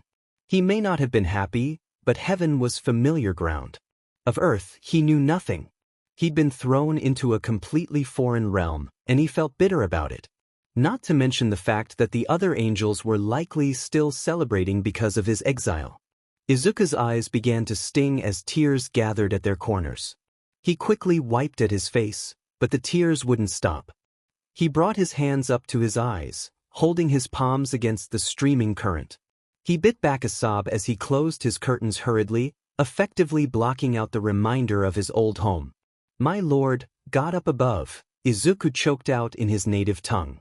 I do not wish to come home. All I ask for is forgiveness. I know I'm a sinner, I know I'm dirty, marred by sin and abhorrent. That I'm a vile, despicable Deku, but please, find it in your heart to forgive me," he finished, keening into his hands. He couldn't do this, didn't want to live like this. Was he supposed to just continue living in the mortal realm for however many more millennia he had left? He choked and gasped for air at the thought. The weight of his existence only seemed to become more and more unbearable, a heavy burden pressed against his heart. The wings on his back, the hair on his head, the vantablack of his eyes, they were mere shackles chaining him to a reality he never asked for. The memories of the heavenly realm and its warmth haunted him, making every breath on earth feel like a painful reminder of what he had lost. The endless time ahead of him would be an eternity of loneliness, devoid of the celestial light he had once known. In the mortal realm he was forsaken, bound to wander aimlessly in the depths of his despair for all of eternity. Izuku was trapped. I'm trapped, I'm trapped, I'm trapped," he muttered over and over again. He watched through red-tinged vision as his tears fell and hit the wooden floor below him. The pain in his stomach flared, angry gurgling only serving to make him feel more wretched. "You know what?"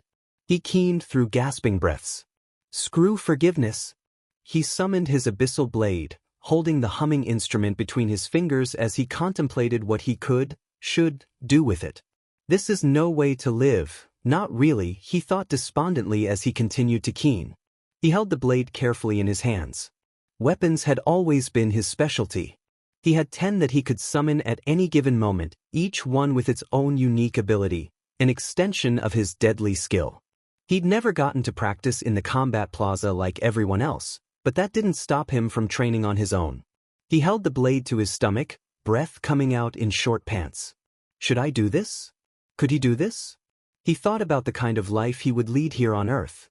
The way he'd outlive all of his companions, if he even had the chance to make any. He was still a disgusting Deku after all, how he'd always be an outsider in a world that would never truly be his home. The thought of being forced to live in the mortal realm, of enduring the earthly challenges he was sure to face, it was stifling. The harsh reality of mortality was that every relationship, every connection, was bound to end eventually, and Izuku would be left behind. He couldn't shake the feeling that he was destined to exist as a mere observer in a world that would never truly embrace him. Steeling his nerves, he held the blade firm against his abdomen, feeling the wispy blade cutting into his flesh with even the slightest of pressure. I have to do this, God. I bet you knew that this would happen all along. He pressed the blade deeper into his stomach, wincing as blood began to bubble up from the small wound. This was your plan, wasn't it? He asked, hands shaking and breath coming out in quick gasps. Maybe I'm a Deku, he keened through his tears, but at least I've lived true to myself to the very end.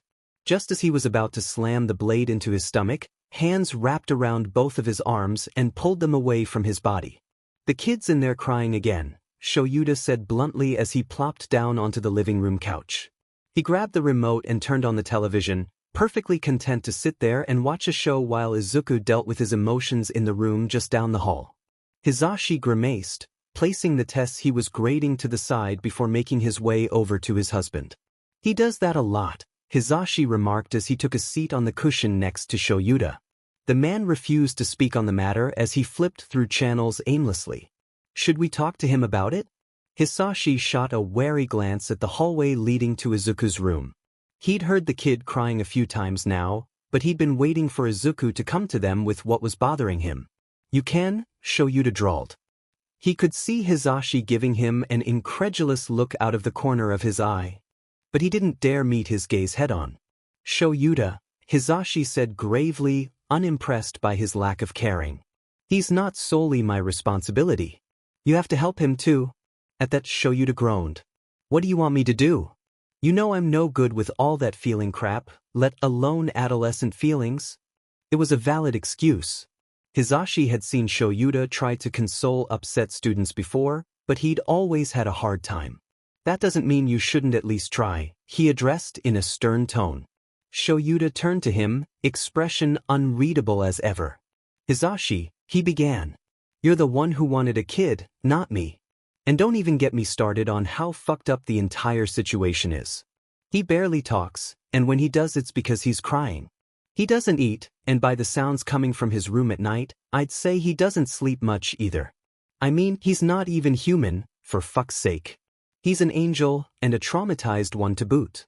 They don't exactly make guidebooks on this sort of thing. Hisashi made to interject, but Shoyuta put a hand up to stop him. It would be different if he were human, but he's not. Hisashi stared at Shoyuta with concern clear on his features. He began, but he didn't know what to say to that. Is it really so horrible for him to have a kid around? He thought back to all the arguments they'd had, Shuta's insistence that they don't adopt. Yet Hisashi had kept pushing and pushing. Maybe it was wrong to force this on him. He let out a long sigh. If you really don't like him being here, I can talk to Nemuri after dinner, ask her to take him in instead. But instead of agreeing right away as Hisashi thought he would, Shoyuta shook his head. It's not that I don't want him here. You have to understand something, Zashi. I do want kids, it's just, I'm scared I'll mess up. I'm terrified I'll make a life-altering mistake, or that I won't be good enough. Izuku needs someone who can guide him and understand him, and I'm not sure I'm up for that. I'm afraid I'll be a failure as a parent, he admitted. Hisashi stared at him, dumbfounded by the explanation. So, all this time? Hisashi muttered. Shoyuta nodded his head. Yeah, that's the reason I didn't want to adopt. I just felt like I could never measure up as a parent. And now we've got a literal angel as our soon-to-be adopted son. What do you even do with that? Hisashi gave a wet chuckle, sandwiching Shuta's face between his hands. We do the best we can, he murmured as he gently pecked his husband on the lips. When Hisashi pulled away to look at him, he registered the look of uncertainty marring Shuta's expression. What's wrong? He asked. Shoyuta hesitated, debating what to say. I'm just wondering what the best we can would even look like in this situation.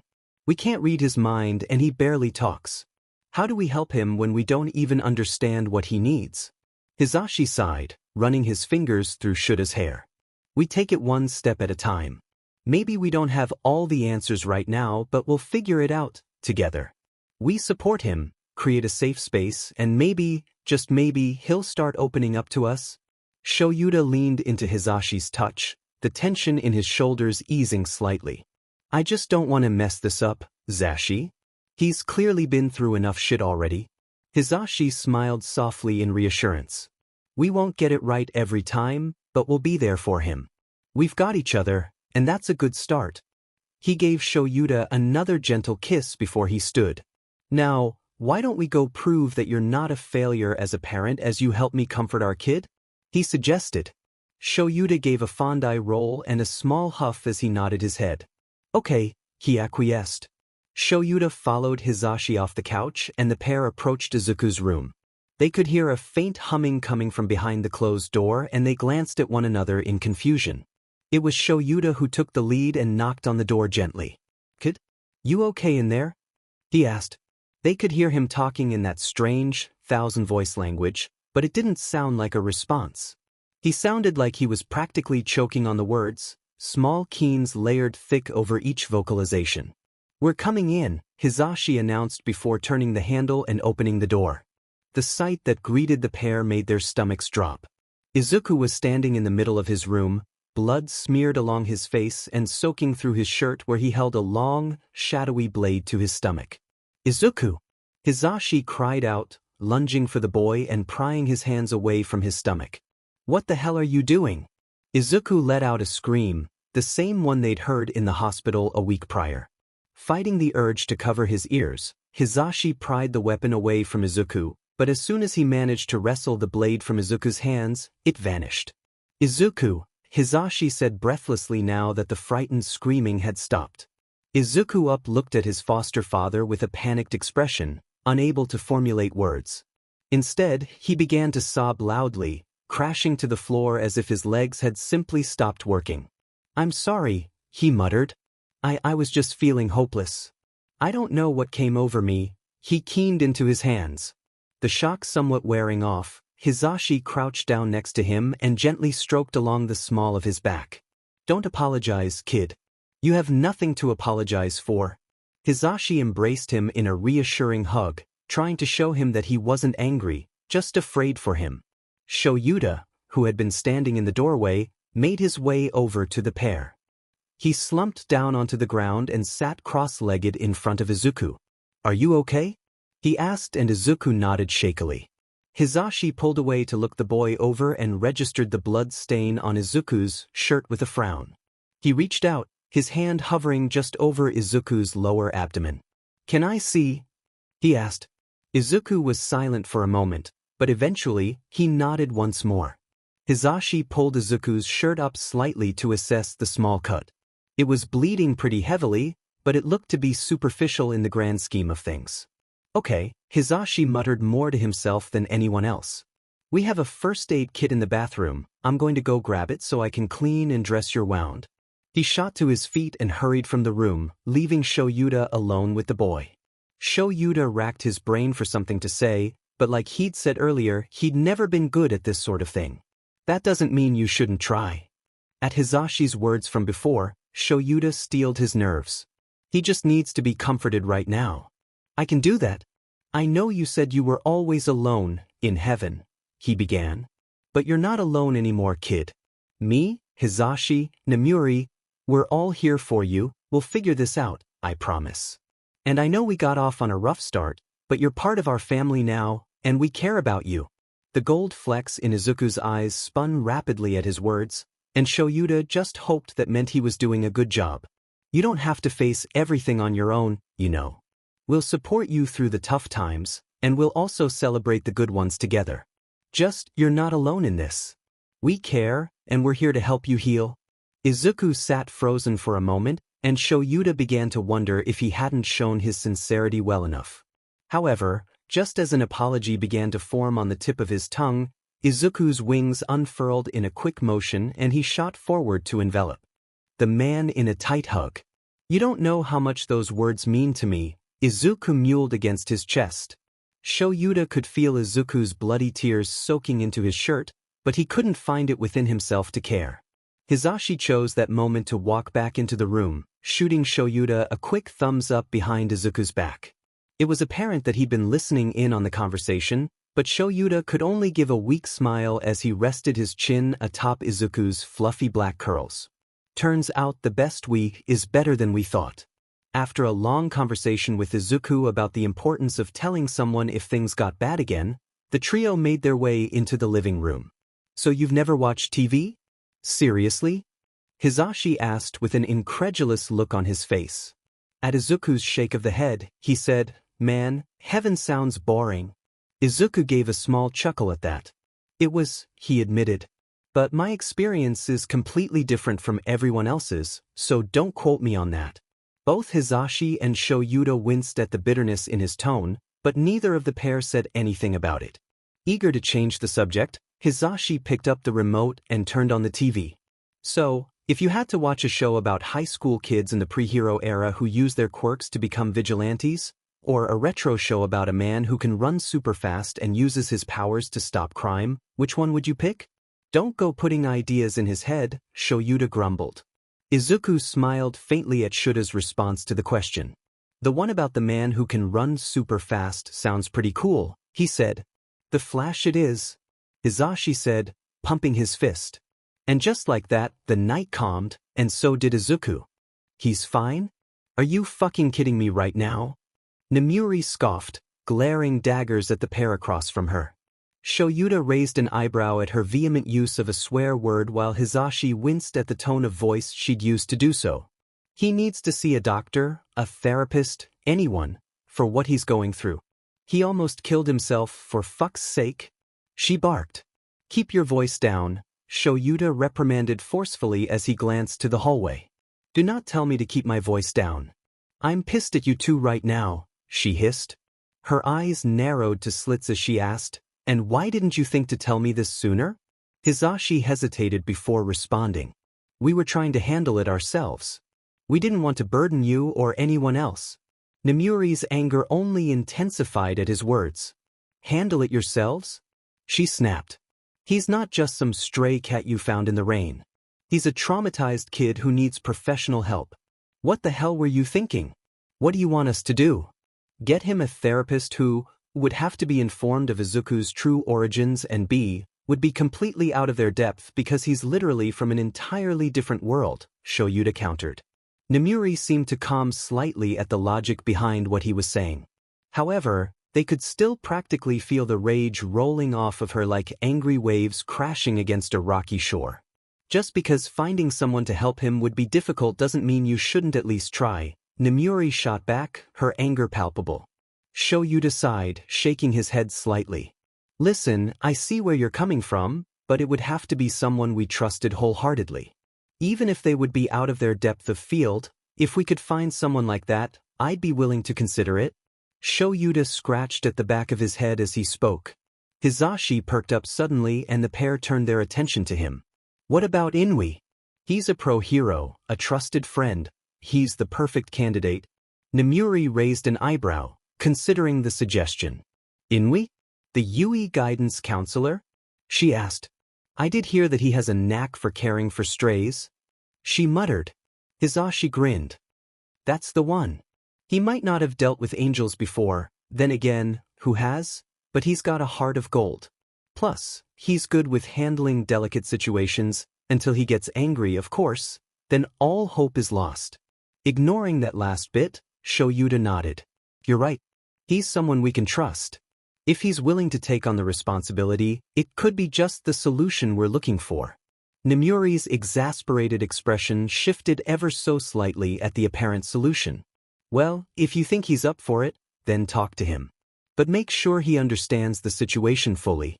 We don't understand the situation fully, and we're his guardians, Hizashi admitted with a huff. Yeah? Nemuri sighed. But you know, there would be a more feasible way to ensure he always gets the help he needs, whenever the situation may arise, she began.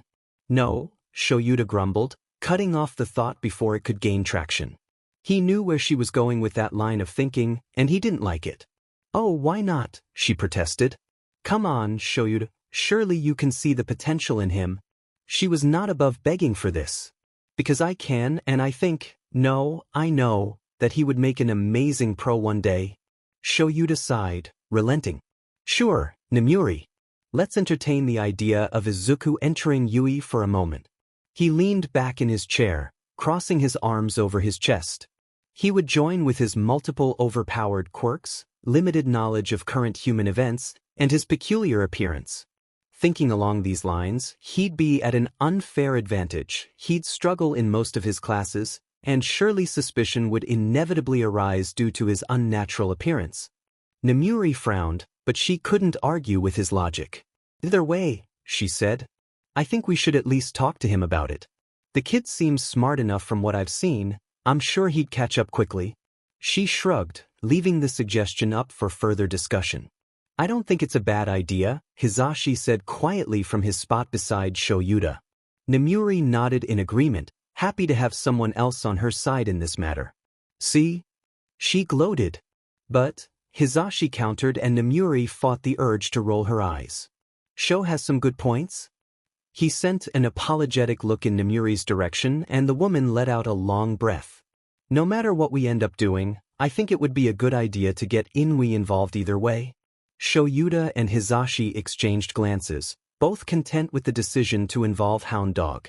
That is a wise choice, Nemuri stated as she stood from the table and stretched out her limbs. They'd been seated at the dining table sipping coffee and chatting for a few hours by that point, talking about how their lives were going both inside and outside of work. It hadn't been until the conversation shifted focus to Izuku that the atmosphere grew tense, emotions running high as they discussed potential solutions for the troubled angel in their care. Of course, that was when Hisashi brought up what Izuku had done 2 nights before. The fact that he was alone in his room, yet again, and not on any kind of watch only served to enrage Nemuri further as she voiced her strong objections. She only calmed down, minutely, when Shoyuta told her that they had been watching him, but stopped after Naomesa's visit earlier in the day when Izuku had admitted that it was more of a spur-of-the-moment occurrence and that he would talk to someone if he ever felt that way again. Still, their insistence that he was fine caused anger to flare up inside her chest once more, though they'd resolved everything shortly afterwards. Nemuri could feel a noticeable shift in the air, the tension in the room slowly dissipating and leaving the feeling of resolution in its wake. "Did you guys want to hang out for a little longer, or are you ready to kick me to the curb?" Nemuri asked as she pushed her chair in. "You can stay." Shoyuta followed Nemuri's example and stood as well, not bothering to push in his chair. Hey, it's his house, after all, as he wandered towards the couch. "Why don't I go get Izuku? He's obsessed with pre-Quirk era superhero shows. We could watch the next episode of The Flash if he's up to it." Hisashi smirked slightly. "It seems as though I've created a monster," he laughed. "I wouldn't be surprised if he's in there watching one of your stupid shows without you," Shoyuta grumbled dryly. "A monster, indeed. I can get him," Nemuri chirped. She didn't give either of the pair a chance to respond as she hurried down the hallway to Izuku's room. She paused midway, able to hear that same keening she'd come accustomed to from visiting Izuku in the hospital a few times. She let out a sad little sigh and turned around, deciding it would be best for Izuku's family to comfort him, as much as she may want to take that role. "Guys." She drew the pair's attention as she re-entered the living room with a solemn look on her face. "What's wrong?" Hisashi asked with concern, though he had a feeling he knew what the problem was already. "Is he crying again?" he asked and sighed when Nemuri nodded her head slightly. "We've got this," Shoyuta told her as he stood from the couch, waiting for Hisashi to do the same. Hisashi gave Nemuri a small smile as he passed her on the way to Izuku's room. She returned it with one of her own, even though she looked a bit nauseous in doing so. When the pair reached the end of the hallway, it was Shoyuta who gently knocked on the boy's door. "Izuku," he said over the sounds of high-pitched keening. "Me and Hisashi are coming in, okay?" There was no response, but Shoyuta didn't hesitate in pushing open the door gently regardless. The sight that met them made their stomachs drop. "Izuku?" Hisashi asked in shock as soon he took in the crumpled heap on the ground. Izuku was clutching desperately at his stomach as he all but writhed around in pain. "What's wrong?" Hisashi cried out, alarmed by the state Izuku was in. In a few quick strides he made it to Izuku's side, crouching down in front of the boy. "Izuku? Can you hear me?" he asked in a panicked voice. Izuku let out a groan as he stopped contorting. He let out a high-pitched whine as the pain he felt overpowered his senses. "I lied," Izuku admitted, cardinal tears forming in the corners of his eyes. Hisashi gave him a bemused look. "About what, kiddo?" he asked, anxiety evident in his tone. "About the—" Izuku cut himself off with another keen, his voice breaking and his arms tightening around his abdomen. "About the eating thing," he admitted. "Oh my God," Shoyuta said, shocked. Why had they simply taken Izuku's words at face value? "He's skin and bones, for heaven's sake. How did we not consider that maybe there was more to the story than, actually, angels don't need to eat?" Cursing to himself, he ran to the kitchen to grab a glass of water and some crackers. When he returned, Izuku was being held close to Hisashi's chest as the man rubbed soothing circles into his back. "Here," Shoyuta said gently, holding out the sleeve of crackers to Izuku with uncertainty. "I'm so sorry we didn't notice sooner, kid. Why didn't you just tell us the truth?" Izuku sniffled as he pulled away from Hisashi's embrace, staring at the crackers in Shuta's hands with a dismal expression on his face. He let out a soft groan at the pain in his stomach and looked away from the crackers. "I can't take that," he muttered, ignoring Shuta's question and wiping at his eyes with the sleeves of his, thankfully black, sweatshirt. "Sure you can," Hisashi said, grabbing the crackers from Shuta's hands and pulling out a small stack. He gently took one of Izuku's hands and turned it so his palm was facing up, placing the crackers in the center. Izuku shook his head frantically. No! He cried out but continued to hold the crackers in a firm grip. With his heightened sense of smell, he was practically drooling just from holding them in proximity with his nose. I don't know what's wrong with me, he muttered, thinking about how just last fall he'd gone 6 months without eating. He let out a high keen and squeezed his eyes shut as his stomach gave a particularly painful stab. The adults looked at one another, confused by what they were witnessing. Izuku, if you have problems eating, we can work through that, Hisashi said gently. His eyes flew open at that, the flecks dancing on the surface beginning to spin frantically as the angel stared at him incredulously, unable to believe what he was insinuating. What are you talking about? Izuku spluttered indignantly. I'm not some teenage mortal with an eating disorder. I just can't take your food because it would be… Izuku trailed off, too embarrassed to continue. Because it would be what? Shoyuta inquired gently. Izuku averted his gaze, his shattered irises spinning more languidly now. Because it would be sinful, he finally admitted, but neither Hisashi nor Shoyuta knew what the boy meant. How would that be sinful? Hisashi questioned, watching Izuku wince in pain. Because you both work hard to make your money. I can't just take what amounts to the fruits of all your efforts and labor. As if on cue, Izuku's stomach let out a loud grumble and he groaned. Hisashi winced and Shoyuta frowned. Kid, it's not that big of a deal, Shoyuta stated matter-of-factly. And you need to eat. I don't know much about angel biology, but when humans don't eat, they die. Izuku shook his head frantically, shoving the crackers he was holding into Hisashi's chest. I can't, he lamented. Izuku, it's not a sin, Shoyuta reassured as he crouched down to meet the boy on the floor. But it's your hard-earned money. I'd be burdening you, Izuku insisted. Hisashi shook his head, wrapping his arms around the boy and inadvertently crushing the crackers between his fingers. Izuku gasped but made no move to get away, so Hisashi held him tighter for a moment before letting him go and pulling away. Looking the boy in the eyes, he said, Listen, Izuku, we really don't mind. It's not about the money, it's about ensuring you're healthy and happy. That's not possible if you won't eat. Izuku looked down, uncertain. Shoyuta placed a hand on the angel's shoulder and gave it a gentle squeeze. You're our kid now, Izuku. Taking care of you is quite literally our full-time job. And part of that job is making sure you're healthy and getting something to eat when you're hungry. Hisashi nodded in agreement. And you're not a burden, kid. You're a part of this little makeshift family we've got going on.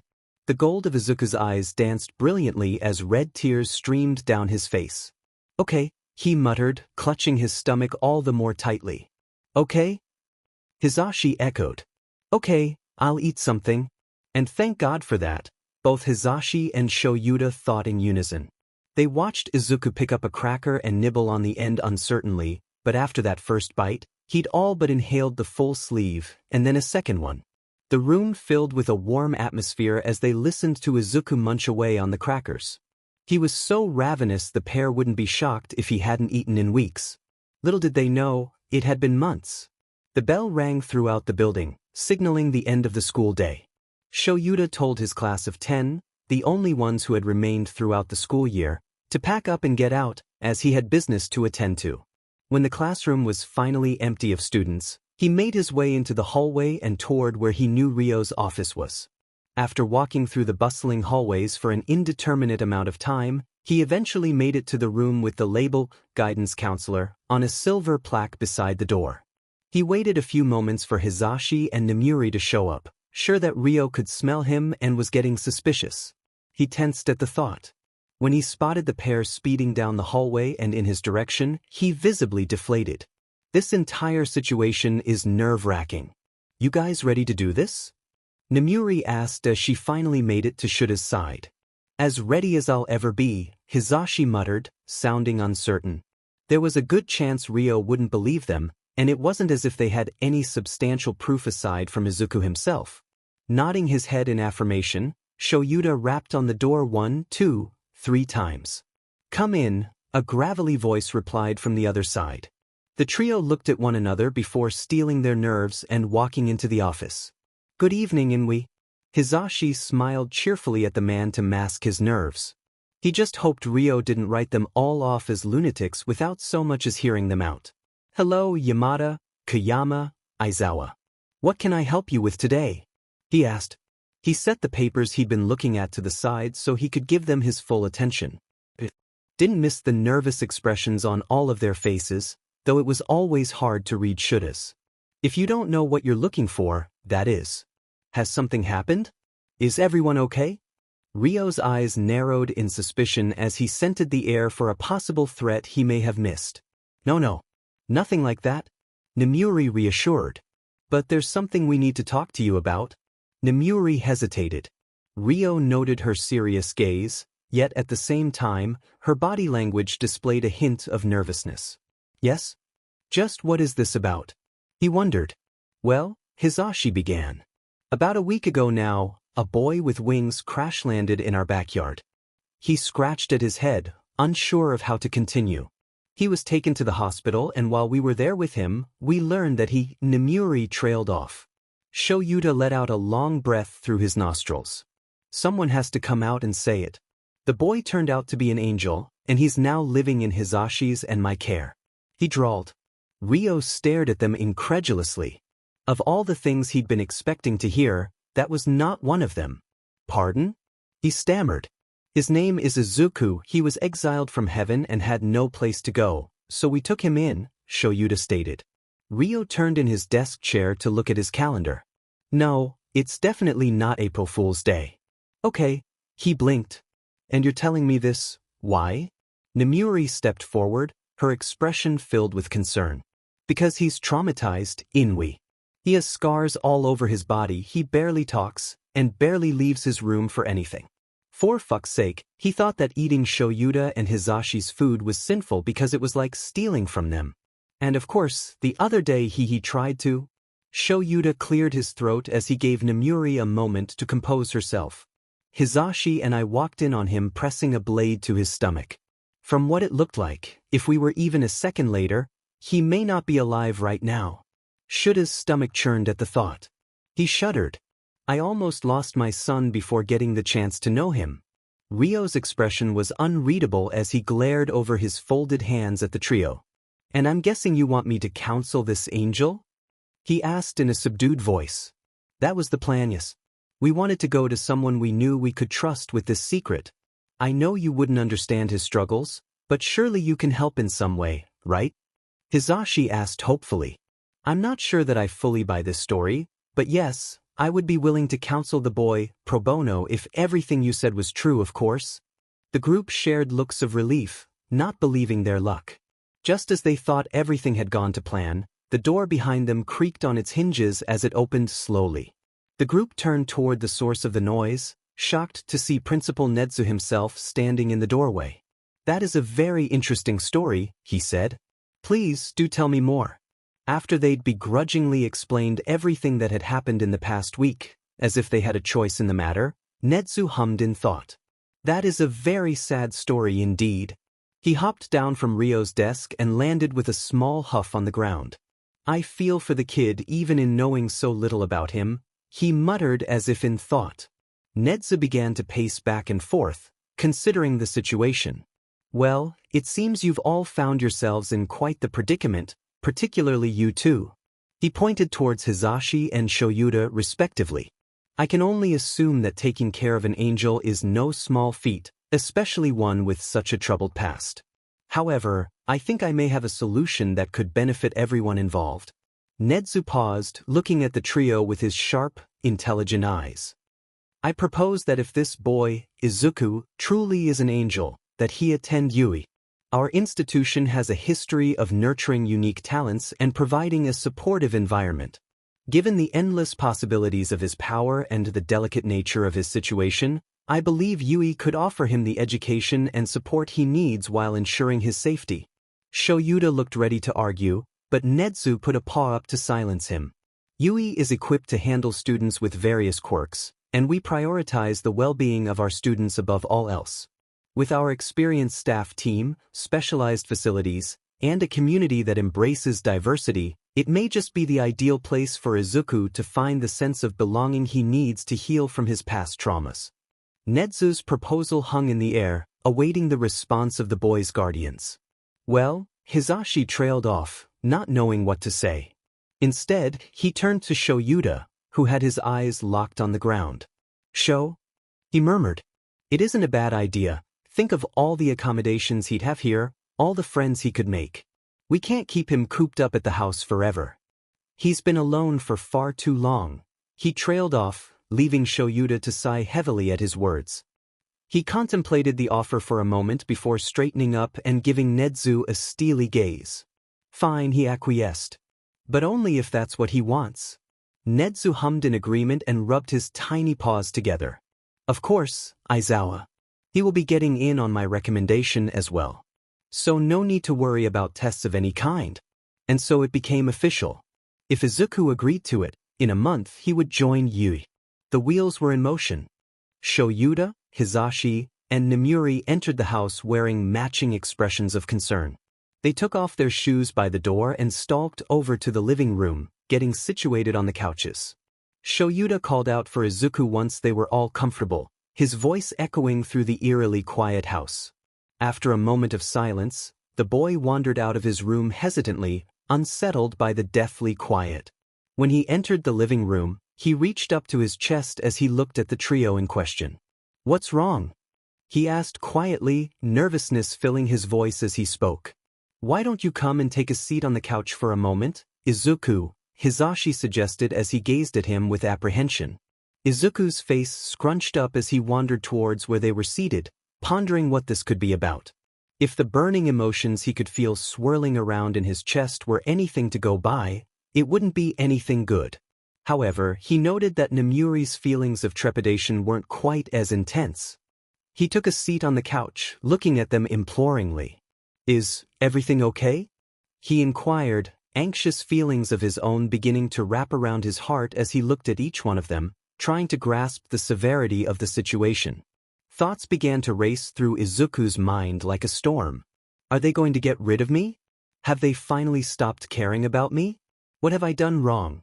His breath suddenly quickened as he stared at them in desperation, hoping what he thought wasn't the case. I'm sorry if I've done anything to upset you," he stammered. "I don't want to be a burden, and I can leave if you want, but I would do anything to change your mind if at all possible. And I know I stay in my room a lot of the time, that I'm never really around, but please, don't get rid of me. I'll do better, I promise. I'll be quiet and I won't eat much and I'll stay out of your way. Just please, don't leave me alone again." His voice wavered with a mix of fear and pleading as he poured out his anxieties. His eyes filled with blood and a single tear rolled down his cheek. The group stared at him in horror, wondering where he'd gotten the impression they wanted him gone from. What? Hisashi spluttered. "Of course not, Izuku. It's nothing like that, I promise." Izuku took in a shuddering breath as he reached up to wipe at his tears. "Oh, thank the heavens," he said wetly. "I'm sorry for jumping to conclusions. I'm just not used to anyone wanting me around. I thought I'd done something wrong, that I wasn't good enough, because I've never been good enough." He let out a barely audible keen, but the trio heard. "Aizu," Nemuri said as she reached out to him, hesitating. "You are good enough, kid. We wouldn't stop caring about you just because you're struggling. Like Hisashi said the other day, you're part of the family now. You won't get away from us so easily." Shoyuta had stood up midway through his declaration and was now crouched in front of Izuku, offering him what comfort he could. He placed a tender hand on his shoulder and the boy gazed at him with a broken expression. "Izuku," Hisashi added, his voice gentle. "We're here for you, boys. You don't need to apologize or feel like a burden. You're important to us." Nemuri nodded in agreement. "You're not alone, kid. We care about you, no matter what." Izuku, who was overwhelmed by his emotions, leaned into Shuta's touch, feeling the warmth and reassurance.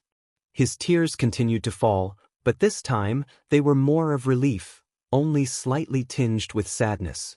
"I'm sorry," he muttered, his voice quiet. "Don't be, kiddo. Hisashi smiled gently as Izuku turned to him. The angel looked forlorn, but at the same time somewhat comforted. The way you feel about yourself is actually one of the things we wanted to talk to you about, Shoyuta said.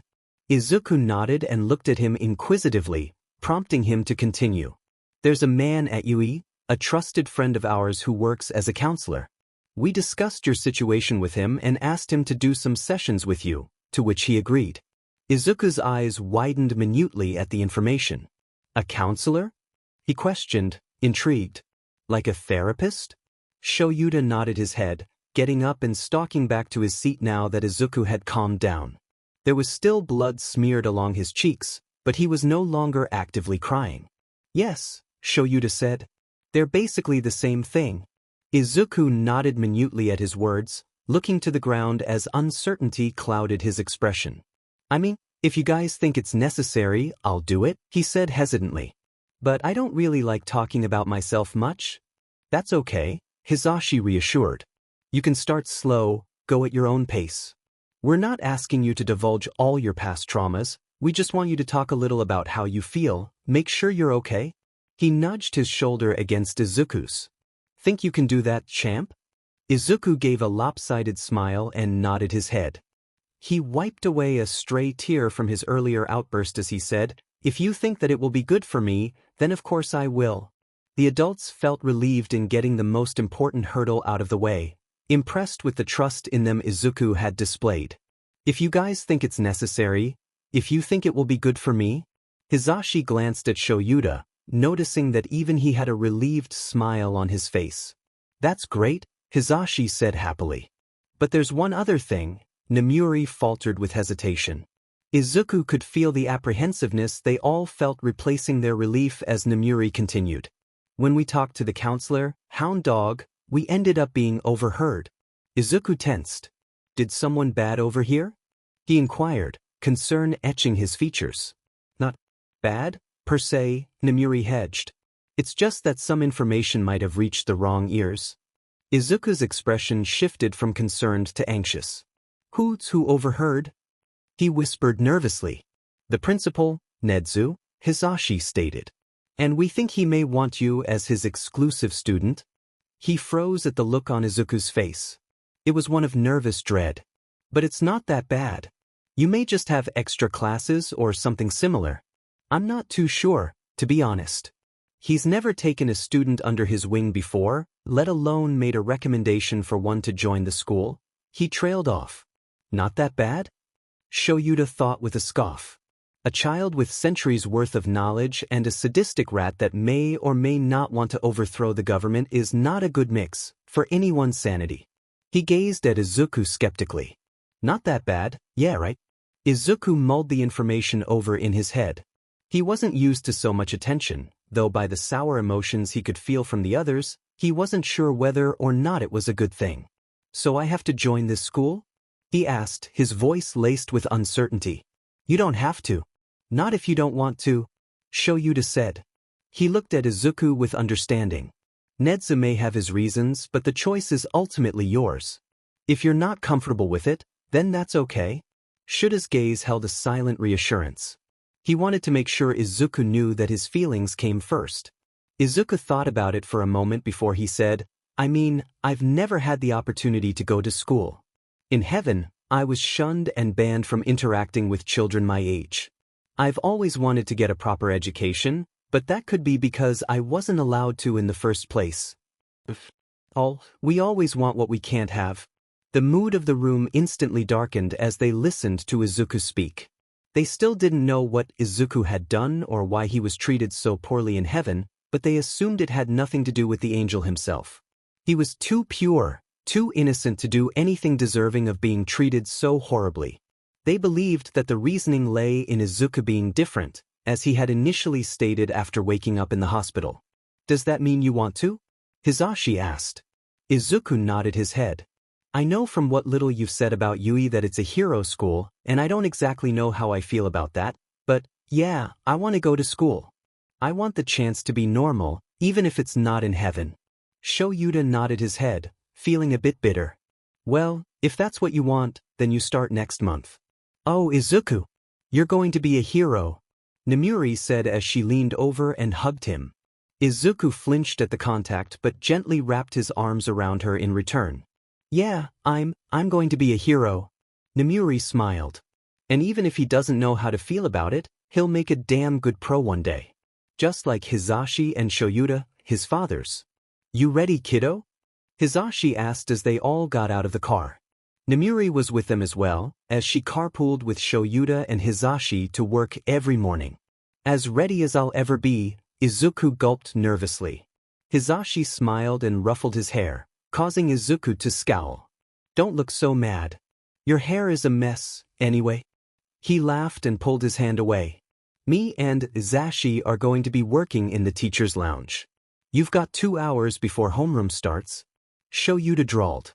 Izuku looked up at him and smiled despite his nerves. I have my notebook, I'm just going to write poetry and practice my Japanese writing, he replied, wringing his hands together as he spoke. Hisashi smiled at him fondly. Don't look so nervous, kid. Sho is your homeroom teacher, and you've got me for English. And I'm sure you'll make plenty of friends in no time, so you probably won't even need us soon enough. He bumped Izuku lightly as they walked through the deserted school grounds, and Izuku gave Hisashi a sweet smile. You're right, I have nothing to worry about, he said. But as soon as they entered the foyer, a small mouse, or was it a bear? Perhaps a dog, approached them with a calculating gaze. He looked Izuku up and down, clearly assessing the angel. I've been waiting for you to arrive. He greeted them in a cheerful tone. You are Izuku, I presume? He asked as he watched Izuku intently. Izuku could only fidget in response, his wings twitching slightly and the gold of his eyes spinning rapidly. I have nothing to worry about, I have nothing to worry about, I have nothing to worry about. Why so nervous? Nezu asked bluntly, cutting off Izuku's repetitive mantra. Oh he squeaked out, running a pale hand through his curly black hair. I'm not exactly used to having all this attention on me, you know? You also have a lot of power, and you want me to be your student, so that's it's kind of scary to me, he muttered. Nezu laughed heartily, making Izuku jump. There's no need to fear me, Izuku. I simply found your situation, as well as what you are, to be interesting. He placed a paw on Izuku's calf, giving him a reassuring smile. And we have much more in common than you may believe. Izuku gave a nervous laugh, doubting what he was saying. Though he could feel the genuineness of the chimera's words in his chest, so he didn't say anything on the matter. Why don't you come down to my office, Izuku? We have much to talk about. He turned away from the boy and began walking, but Izuku stayed rooted to the spot. Somehow he felt that he didn't have a choice in the matter. Nezu turned and eyed him expectantly. Do come along, he said. Izuku glanced at his fathers nervously. He could feel their apprehension buzzing in his chest. Yes, sir. He muttered as he hurried after the chimera, fidgeting his fingers the whole way. Once the pair had disappeared up the stairs, Shoyuta let out a long sigh. I don't like this, he muttered darkly. I'm sure we have nothing to worry about, Hisashi replied as the trio began making their way to their respective classrooms. We have everything to worry about. It's Nezu with a literal angel by his side.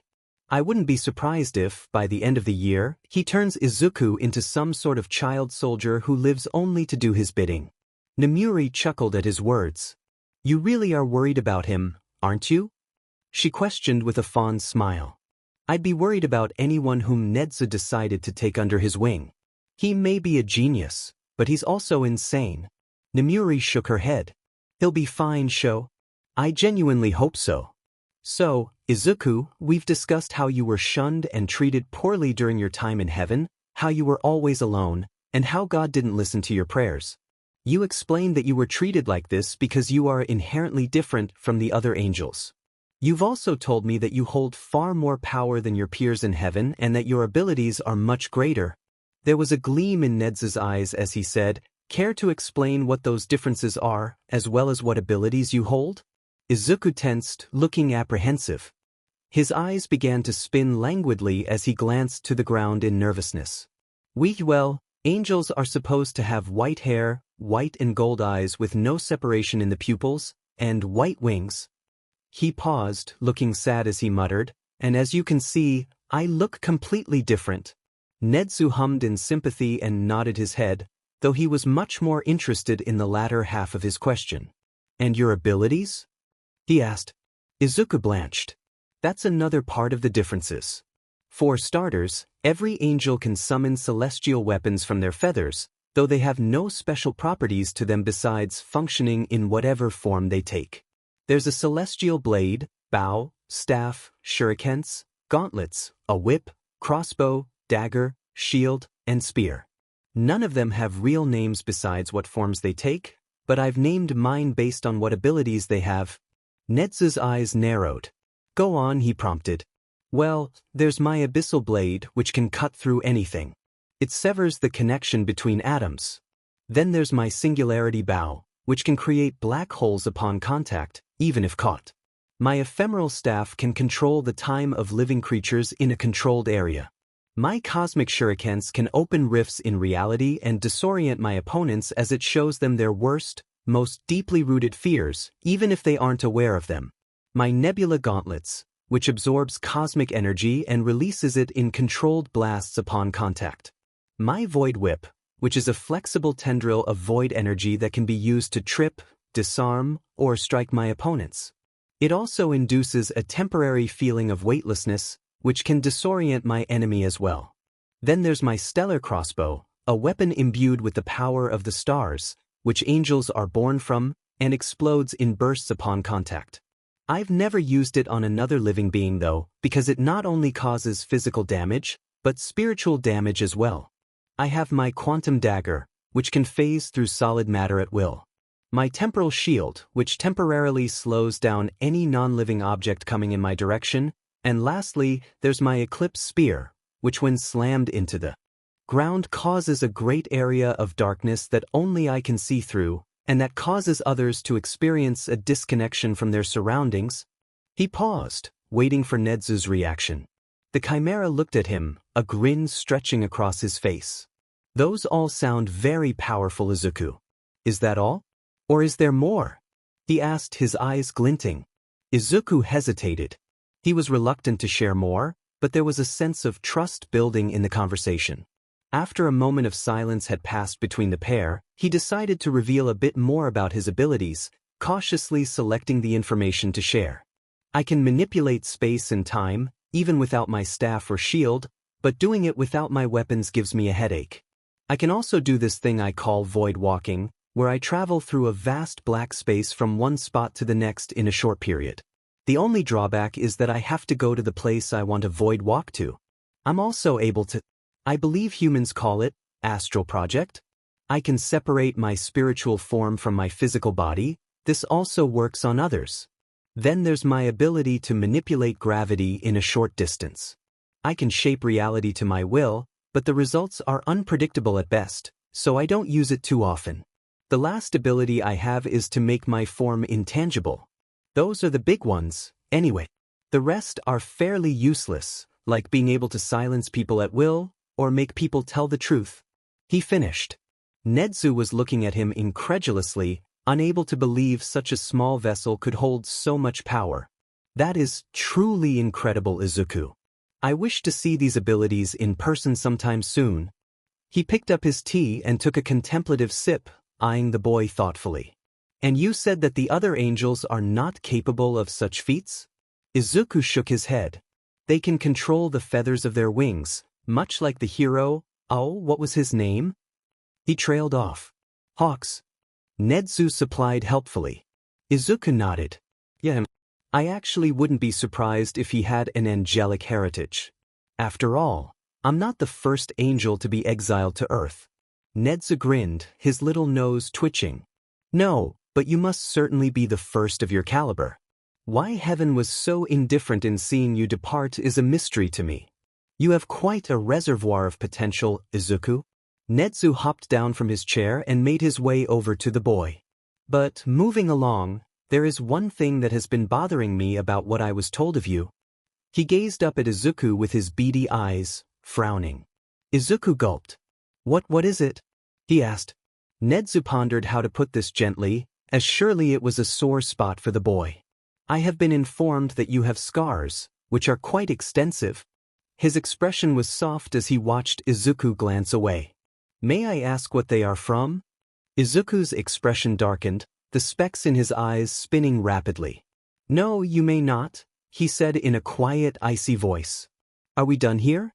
I wanted to write some poetry before school starts for the day, he said as he glowered at the ground. Not wanting to push or pry, Nezu nodded gently.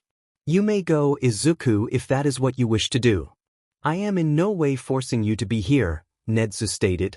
Izuku stood with clenched fists, which Nezu could see were shaking, and he exited the room. Once gone, Nezu sat down and began to write out everything Izuku had told him, both of heaven as well as his powers.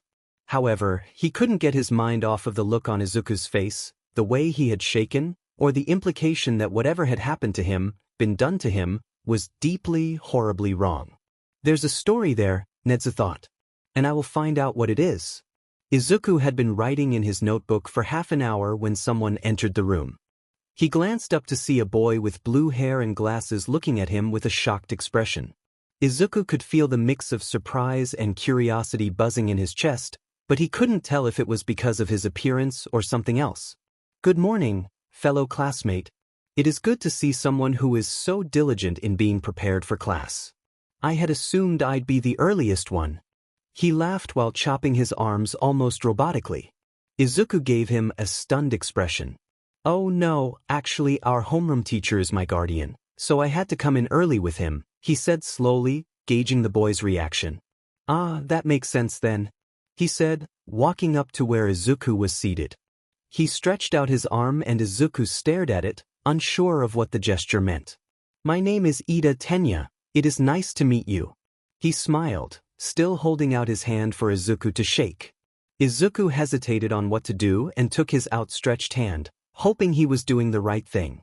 Tenya's grin widened as he shook Izuku's hand up and down vigorously. Izuku flinched and wondered if this was a normal occurrence. And if it is, just why? I'm Izawa Yamada Izuku, but you can call me by my first name. It's a pleasure. He matched Tenya's wide smile with a much weaker one, but it was a smile nonetheless. The pleasure is all mine, Tenya said as he released Izuku's hand. The angel fought the urge to cradle his hand to his chest, genuinely confused as to why Tenya had done that. So your parents are teachers here? I recognize the name Yamada as our English teacher. Tenya smiled down at Izuku, and he could feel the genuine warmth coming from the boy. Are all humans in this realm so nice? He wondered. Yeah, they took me in about a month ago now, so it's a pretty recent development. He watched as Tenya tensed, a feeling of remorse replacing the previous warmth. Oh, he said. That must have been a big change. Tenya wanted to ask what had happened to Izuku's parents but refrained. It would be extremely unbecoming to ask such a personal, sensitive question. Especially as we've only just met. Izuku nodded his head. Yeah, everything's been pretty hectic since I was placed in their care. He cursed himself for nearly coming out and saying, exiled? You've been interacting with another human for all of 2 minutes and you almost say something incriminating. Pathetic.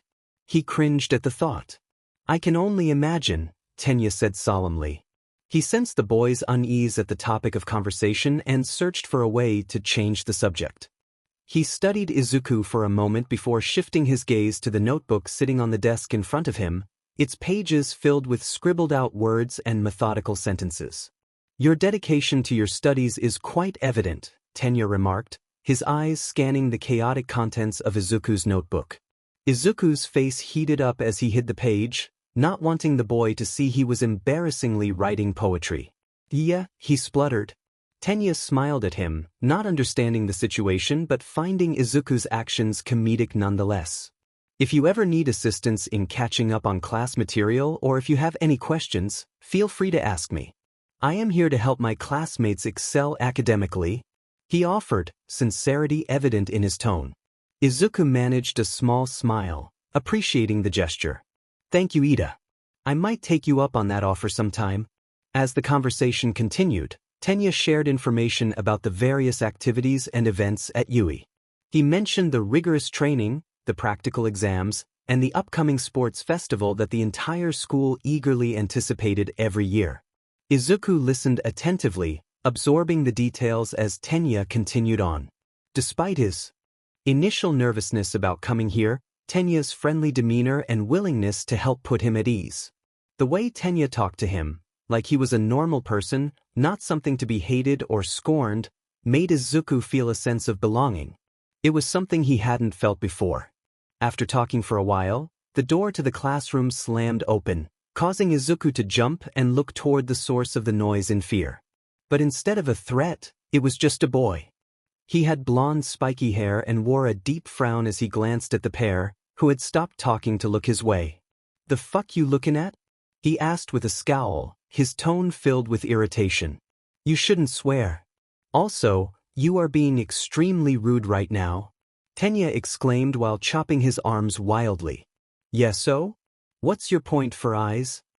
He scoffed as he stomped into the room and took a seat in front of Izuku. "Oh heavens up above. Please don't tell me that's his assigned seat." Izuku didn't think he'd be able to cope with having to sit behind this angry delinquent-looking boy all year. Izuku watched as the blonde put his feet up on the desk, and Izuku felt Tenya's emotions flare intensely. "Do you have no manners?" he scolded. "Put your feet down. Oh please. Get off your high horse.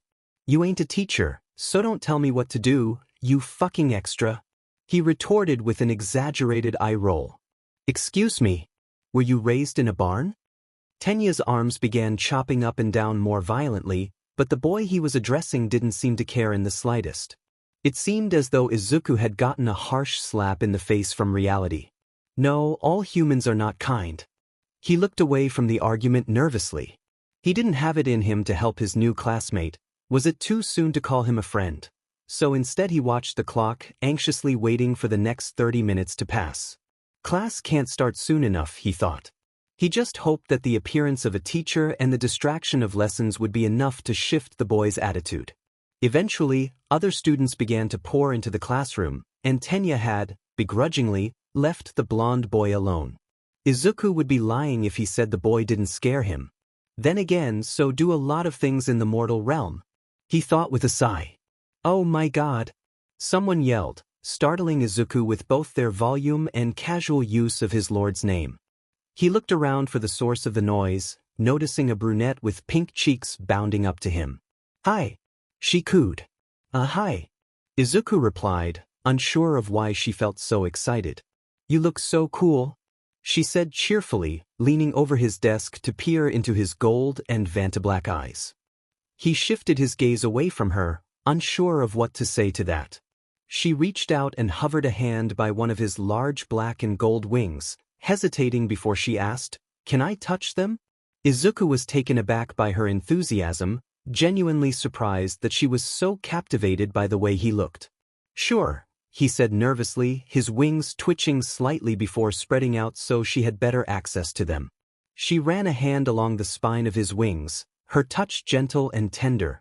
He'd never had anyone touch his wings so softly before, and somehow it felt oddly comforting. "Your feathers are very soft."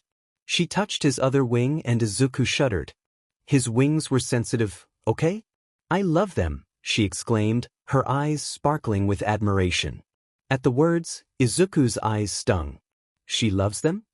No one had ever said such things about his wings before. They were a mark of sin, something to be scorned and looked down upon. The simple act of appreciation caught him off guard, and he couldn't help but feel a pang of sadness in his chest. In that moment, the weight of his past, the rejection he'd faced, pressed a little heavier on his shoulders. He couldn't help it as red tears filled his eyes, their golden flecks beginning to spin. "Your eyes," the girl shouted, drawing the class's attention to the pair. "They're bleeding and spinning." She ran to grab a tissue from the teacher's desk as the class gathered around them. "Dude, are you okay?" A boy with what looked to be a black lightning bolt in his otherwise blonde hair asked worriedly. "You should go see the nurse, recovery girl," someone else said. The brunette quickly returned to Izuku, holding out a tissue for him to take. He grabbed it hurriedly and pressed it to his eyes, his nerves spiking as the attention of nearly his whole class was drawn to him. It's normal," he assured them, trying to ease their concerns. It doesn't look normal, a boy with curly purple hair, much like his own, drawled. He shook his head frantically. It is, I swear. I cry blood. He admitted embarrassedly. His cheeks warmed at the fact that he just admitted that, and he only wanted to cry harder when he saw the blonde delinquent from earlier glaring at him. What? A red-haired boy exclaimed as he, along with the rest of the class, stared in shock. But why are you crying in the first place? A girl with a nasally voice and long green hair tied in a bow asked. I get emotional very easily, he admitted hoarsely. He reached up to his chest as the brunette who had been talking to him earlier began to feel guilty, obviously thinking his tears were her fault. Listen, I swear it's normal and that I'm okay, so just please, give me some space, he wanted to say but found himself faltering. He squeezed his eyes shut as his wings curled up slightly. He didn't like this. A boy with a scar on his left eye seemed to understand his discomfort and stepped in. Guys, back up. You're clearly scaring him, he directed. The class finally seemed to take in the discomfort etched across Izuku's features, looking ashamed as they did as he said. They took a few steps back so they no longer crowded around Izuku's desk. The angel opened his eyes and gave the two-toned boy an appreciative look, to which he nodded his head in return. That's hella weird, a pink girl said, her curiosity evident. But also kinda cool. It matches the look you've got going on. She pointedly glanced at his wings before she backed away and took a seat at her desk. Izuku watched as the blonde boy turned around in his seat. And thanked the heavens for that. Before the class could erupt into more questions, the door to the room opened and they all glanced over to see a man, Caterpillar, in a sleeping bag scooting into the room, effectively silencing the class. What the? Someone muttered as the man wormed his way inside. He made it to the teacher's podium and unzipped his sleeping bag from the inside, standing and glaring at them all. It was only Izuku and Tenya who noticed Shuta's eyes linger on Izuku slightly longer than everyone else. Good morning, everyone. I am your homeroom teacher, Aizawa, he said in a dry voice. I will make one thing clear from the get-go, I do not tolerate nonsense, and I will not hesitate to expel anyone who steps out of line or who I deem to have no potential. The class stared at him in horror, realizing the uncompromising standards they would be expected to meet. No hero becomes great without facing adversity, and I am here to prepare you for the challenges ahead. The path to becoming a hero is not easy, and if you can't handle my training methods, you won't make it far in this profession. Those of you who are serious about training their quirks and skills will find success under my guidance. The rest will be weeded out. There were audible gulps around the room, and Izuku fought the urge to shudder. Now, I want you all to put on your gym uniforms and meet me in the field outside. We will be doing a quirk apprehension test so I can gauge what I'm working with this year, he stated as he began to walk toward the door. But sir, someone called out. What about orientation? Shoyuta turned to look at the class and they all tensed, feeling a sharp chill work its way up their spines. This is a school for heroics. Heroes don't have time for frivolous things such as orientation. If you're serious about this, prove it on the field, he said sternly. Now let's go. And with that, the class grabbed their uniforms and hurried after their teacher. Man, Mr. Aizawa is scary, the blonde boy with a lightning bolt mark in his hair shuddered. You're telling me? If he was serious, I'll probably be expelled by the time the test is over. A boy with strange elbows groaned loudly. Tenya began chopping his arms as Izuku took off his shirt. Do not sell yourself short. I'm sure you will excel here at you. You made it into the hero course, after all. Yeah, but I barely scraped by with enough villain points to pass. And don't even get me started on the practical, he lamented as he pulled his pants off. It was just as Izuku did the same that his red-headed classmate took notice of him standing in the corner trying to change discreetly, away from everyone's prying eyes and questions. Whoa dude, those are some gnarly scars, he said, looking horrified. Are they scars? They're golden. The room's focus shifted to Izuku, who fanned out his wings to cover his body so that only his head was sticking out. He noticed the intense gaze of the spiky-haired angry boy from earlier, who was scowling at him in scrutiny. However, even with his angry gaze piercing him with its intensity, he could feel the boy's genuine concern flood his chest, along with everyone else. It's nothing, he muttered as he pulled on his pants while hiding behind his wings. However, he ran into a problem when he had to maneuver his shirt on, having no choice but to unfurl his wings and thread the massive appendages through the holes in the back of his uniform. That doesn't look like nothing, a boy with a large tail poking out behind him said in concern. What happened? He continued. Izuku shook his head frantically, unwilling to answer. He hadn't even disclosed what caused his scars to his guardians. He wasn't about to go into his tragic backstory marred with torture and experimentation with a group full of strangers. He managed to get his shirt on as quickly as he could, ignoring his classmates as they continued to ask questions. Once he was done changing, he rushed from the room, leaving a stunned group behind in his wake. Dude, that's messed up, the redhead muttered, looking solemn.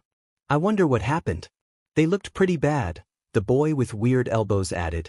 With that, the changing room fell into contemplative silence as the boys of 1A thought about their winged classmate. A certain boy with dual quirks could only stare after the door from which Izuku had just exited, a knot of worry tightening in his chest. Whatever it was, I hope he's okay. Good you're all here.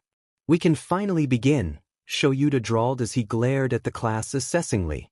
Now, as most of you are probably aware, the national averages for physical fitness tests are based on records where you're not allowed to use your quirks. I assume you all did this in junior high, correct? He asked. A chorus of yes, Mr. Aizawa, echoed from everyone, and Shoyuta sighed audibly. It's not rational, and why the Ministry of Education continues to procrastinate in changing their flawed system is beyond me, he grumbled. Either way, unlike in junior high, today you will be using your quirks for this test. He scanned the class, his gaze lingering on each student. He happened to notice a few of the boys glancing at Izuku in concern, and if he had to hazard a guess, he assumed it was because they'd seen his scars in the changing room. He sighed once more, his displeasure with the situation making itself known. Bakugu Katsuki, he said, and the boy stepped forward, a scowl on his face as he glanced away from Izuku and to Shoyuta. What? He scoffed, frowning at the man. Tenya had to physically fight the urge to reprimand the boy for his rude behavior. Shoyuta ignored the boy's brash demeanor and continued on as if nothing had been amiss. You finished at the top of the practical exams, correct? He asked. Katsuki smirked, a look of pride replacing his scowl. Yeah, what of it? He replied, arrogance clear in his tone. In junior high, what was your best result of the softball throw? He asked. He blinked lazily at the boy in front of him as he awaited a response.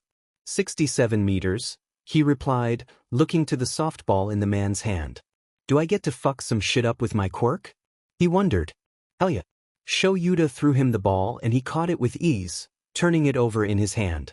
Stand in that circle over there, he directed, and Katsuki did as told, going to stand within the painted lines drawn on the field.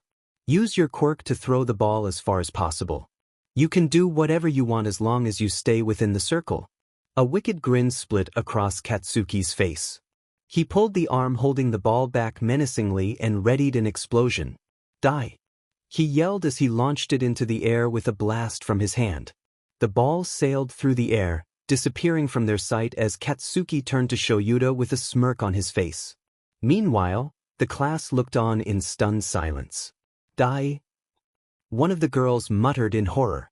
Heroes must confront challenges and test their limits. Shoyuta held up the small device he'd been holding, showing an astounding 705.2. Know your maximum. That is the only way to become a hero. The shock wore off as the class burst out into excited chattering. 700 meters? Well, one of the students muttered, impressed. This looks so fun. I can't wait for my turn. The pink girl from earlier exclaimed as she held her hands together excitedly. At that, Shoyuta scoffed, drawing the class attention. Fun, you say? He retorted coolly. If you're not going to take this seriously, then you're clearly not cut out to be a hero. His gaze hardened as the girl shrunk in on herself, looking slightly terrified. Here's something fun for you. The person with the lowest score on all the tests combined will be expelled immediately following the exam. Is that fun enough for you? He drawled. The class gasped, unable to believe what they were hearing. But sir, everyone has worked so hard to get here, you can't possibly take this opportunity away from us over such a trivial comment. An invisible girl cried out indignantly. Shoyuta merely shook his head. As I said previously, I will not hesitate to expel anyone I deem to have no potential. He reiterated sternly.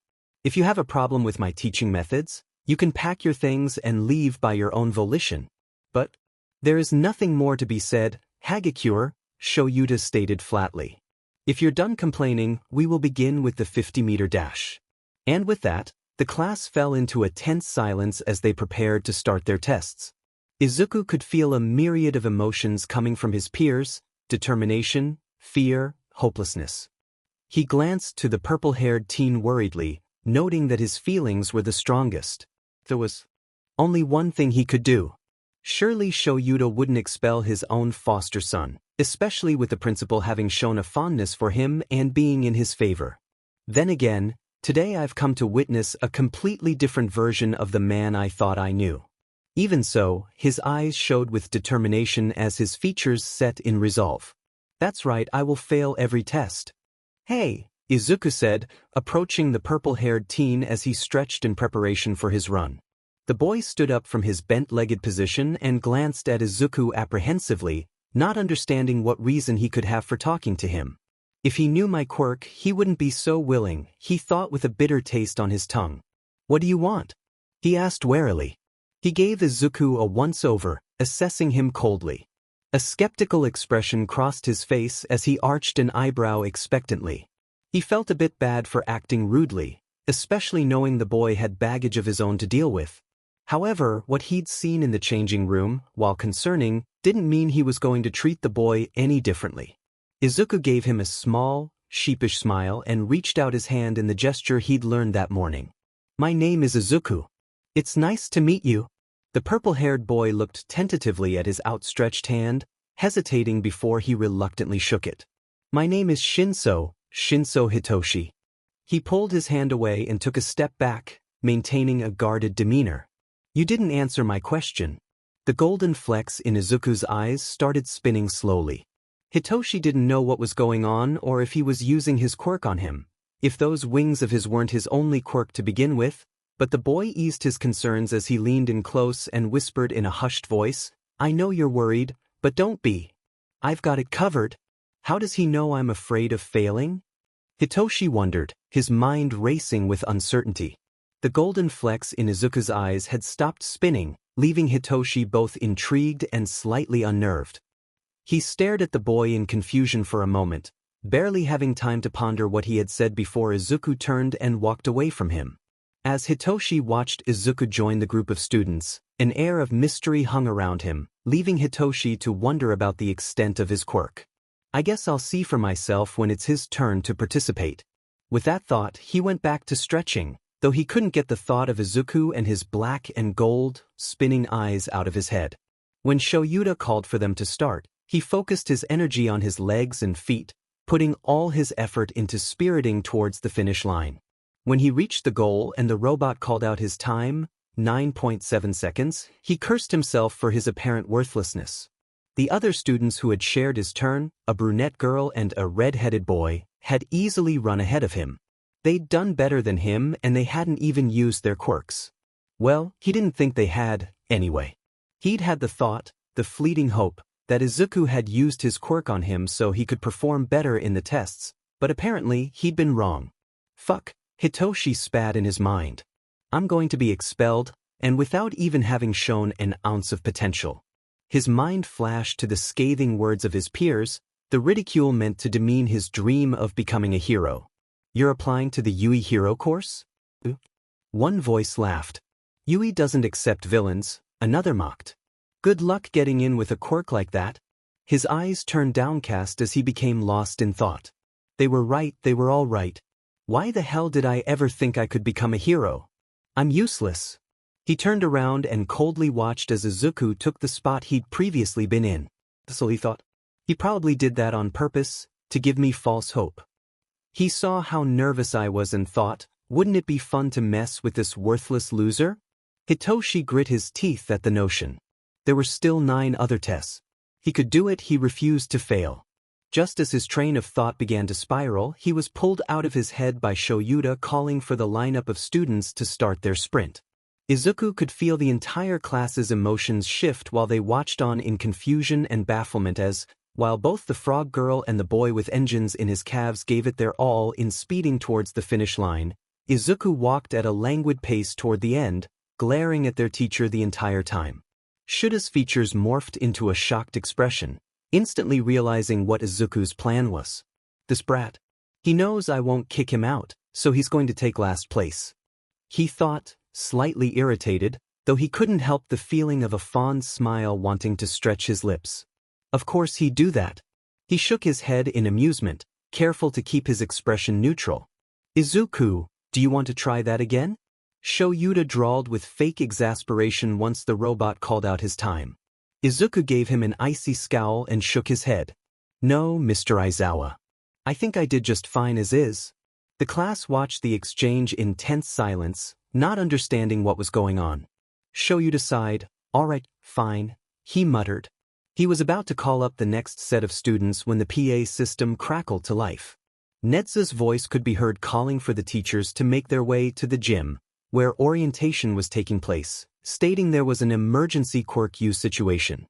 Letting out a huff, Shoyuta turned to his class. Stay here and behave yourselves, for go. He cut himself off with a glance at his son. Heavens sake. I will be back as soon as possible, he told them as he hurried away from the class, rushing back to the building to deal with whatever the hell had happened now. Meanwhile, Hitoshi was lost in thought. He was unable to understand why Izuku had merely walked to the finish line as if he couldn't care less about getting a good score. With those wings, he could have easily taken second place, so why? Suddenly, his words from earlier played in his mind. I've got it covered, he had said confidently. Is he seriously going to get himself expelled to protect everyone else? Fury abruptly surged within Hitoshi as anger overtook him, unable to believe what Izuku was thinking. Izuku turned to him quickly, a shocked look on his face as he reached a hand up to his chest. Hitoshi marched up to the angel, who stood there with a mix of confusion and fear. You call that having things covered? Hitoshi snapped, his voice cutting through the tense silence. His towering figure loomed over Izuku, who was much smaller in comparison. The class watched on in bewilderment, unsure of what the unfolding confrontation was about. Hitoshi's frustration spilled out as he berated Izuku for what he perceived to be a foolish decision. You have those wings. You could have easily passed the test with flying colors. Why throw away your chance at Yui for someone else? He exclaimed, his voice filled with incredulity. Izuku's shocked expression gradually transformed into a mix of apprehension and unease. It's not about me, he said quietly, voice trembling. I have my reasons, Shinso. And you're not grasping the full situation here. Ignoring the latter half of what Izuku had said, Hitoshi shook his head, unable to comprehend what reasons he could possibly have for throwing away the opportunity to become a hero. You're being naive. This is your chance, and you're wasting it on some misguided idea of heroism. You should try for yourself, not sacrifice everything for others. The tension in the air escalated as the two stared at one another, one with boiling anger and the other in nervous dread. The class remained silent, absorbing the intensity of the moment and unsure of how this confrontation would unfold. Izuku, though clearly frightened, held his ground, meeting Hitoshi's gaze head-on. Being a hero means more than just winning a race or proving oneself. It's about making sacrifices for the greater good, even if others can't see it. And I'm not even making a... Hitoshi cut him off before he could finish. Sacrifices? This isn't a sacrifice, it's stupidity. You're letting an amazing opportunity slip away for some vague ideal. It's not heroic, it's foolish. He scoffed, his anger unabated. Izuku's eyes spun rapidly as he backed away from the boy, cowering slightly. You don't understand, he muttered. Of course I understand. You're being idiotic. Hitoshi shouted, fuming. Shinso, Izuku started. You really don't? Hitoshi glared at the raven-haired teen, not backing down as he cut him off once more. How can you throw away an opportunity like this? Do you know how hard it was for someone like me to even get a chance? You're acting as if this is some grand heroic sacrifice, but all I see is you being reckless with your own future. Do you even realize how infuriating it is to watch you squander what others would kill for? You're not a hero, Izuku. You're just a fool with a misplaced sense of altruism, and it's infuriating to see someone so oblivious to their own stupidity. You're not some fucking martyr, you're a waste of talent. What you're doing should be considered a goddamn sin. Throwing everything away like that? Hitoshi's words were sharp, fueled by frustration and anger. Suddenly, blood-red tears filled Izuku's eyes as he looked away. The words were hurtful, sure, but it was the part about sin that had truly cut deep. Of course, there was no way for Hitoshi to know the pain those words held in Izuku's eyes, so he couldn't fault the boy. He tried not to take it personally, but he couldn't help it as he froze up, the words of his angelic brethren clouding his mind. Hitoshi's resolve faltered at the sight of his tears, but he didn't back down. He was throwing an amazing opportunity away. How could he not be mad? You got anything to say to that, huh? He asked. Izuku only shook his head and reached up to his face, beginning to keen softly. The class stared at him in muted horror, both because he was crying and how he did so. No, you really don't understand, he said through his high-pitched, keening sobs. I'm not going to be expelled, even if I do poorly on the test. Izuku let out a broken sound as he wiped at his tears furiously. I'm a recommendation student, and the principal was the one who recommended me. Not to mention the fact that Mr. Izawa is my guardian. His sobs built up and the class winced at the high-pitched cries. Hitoshi reeled back as if hit, realizing what he'd done. Izuku, I didn't realize, I'm sorry. He gripped the boy by the shoulder, but Izuku pulled away. And I already know I'm sinful, unholy, unnatural. An abhorrent freak. You don't have to remind me. He cried through keening sobs. Everyone's feelings went from stunned to confused. He could feel it buzzing chaotically in his chest. I don't expect any of you to understand. He keened in retaliation to their feelings, his voice breaking under the weight of his emotions. Shaking his head, he quietly murmured, "No one in this realm understands," and he had muttered the words so low that only Shinso had heard him. The boy was bewildered by the comment, about to ask what he meant, but before he could even so much as open his mouth to speak, Izuku was unfurling his absolutely massive black wings. The gold-tipped feathers shone brilliantly in the sunlight as he prepared to take off. He began flapping them, the force behind their motion causing a torrent of wind to kick up the dust of the field. Izuku was desperate to get away, but Hitoshi stopped him before he could get off the ground by grabbing his wrist. Izuku would have easily been able to take flight, but it would be at the risk of injuring the purple-haired teen. Izuku, I'm sorry, okay? Please, just calm down.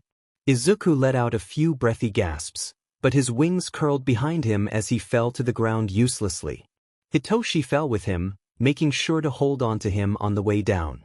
The students who weren't already near the pair nervously made their way towards them. Are you okay, dude?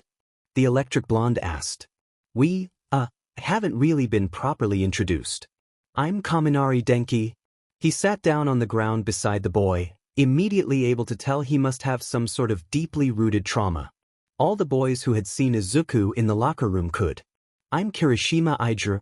The redhead said, you just need to take some deep breaths and relax, he told him nervously. I'm Todoroki Shuto, the dual-haired boy murmured flatly, though Izuku could feel the concern radiating off of him. After that, they all went around introducing themselves, some giving comforting words while others simply said their names.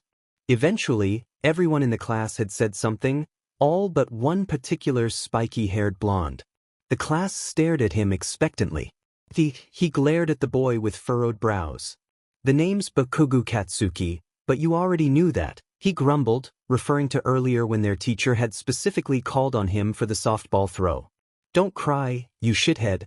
It's unbecoming of a hero. He glanced away, Izuku feeling the nervousness radiating off of him.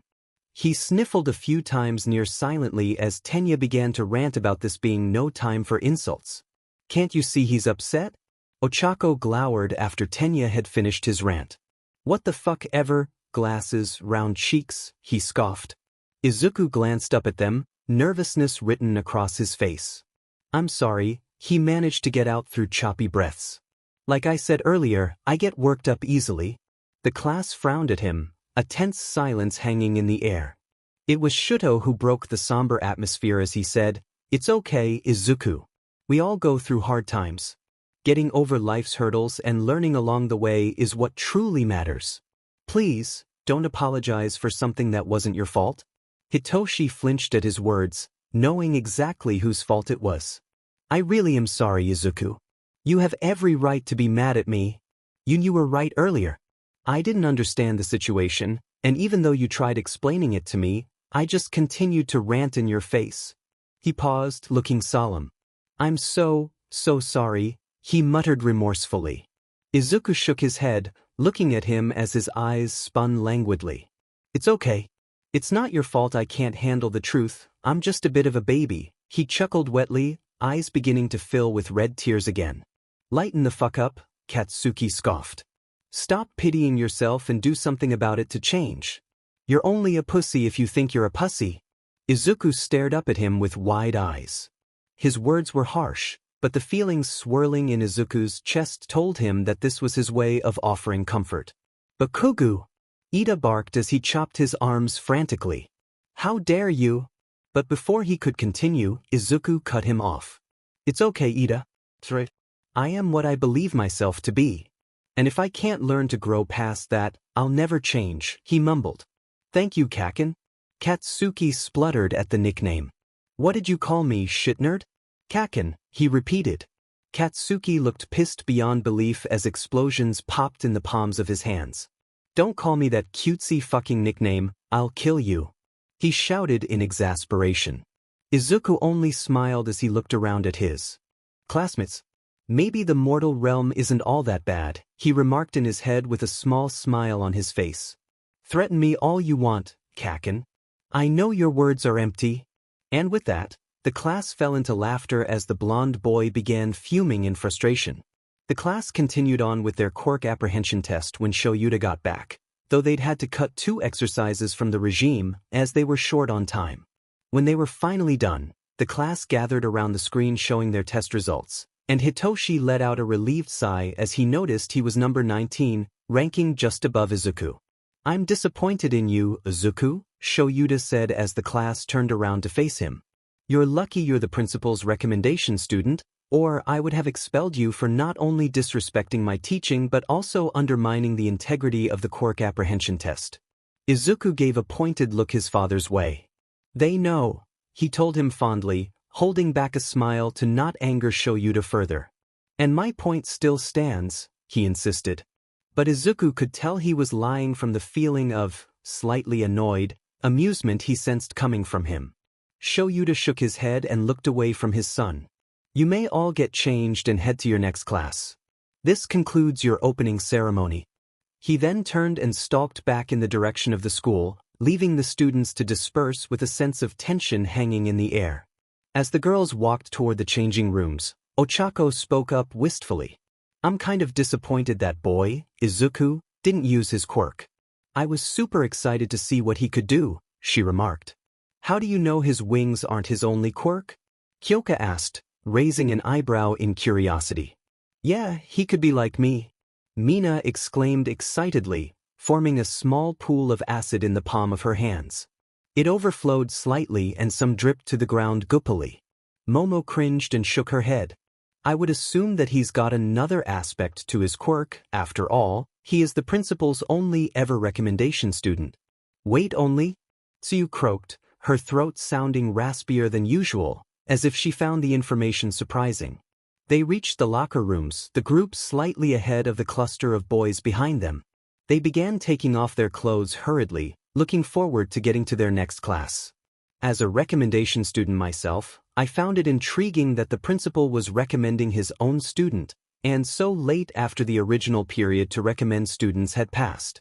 I did some digging when I found this out a few weeks ago and found out he was the only ever student for Nezu to take as a charge. Momo hesitated as if debating whether or not she should share the next piece of information. She shook her head, deciding it couldn't hurt. Even stranger still, I did some digging on Izuku himself, but I couldn't find anything on him. No social media, no school or sports records, nothing. It's strange, to say the least. The changing room fell into a strained silence, each of them thinking about what that could mean. But the point still stands. Mina eventually broke the tense atmosphere. Nezu recommended him, so he has to be powerful. There were a few echoes of agreement around the room. Personally, I think he's kinda cute, Toru muttered as she pulled on her uniform skirt. Yeah, but I prefer hot guys. Like Todoroki, Mina swooned dreamily, looking lost in the thought of him. But Izuku is on a whole other level of adorableness. Ochako countered, looking unashamed in her preference.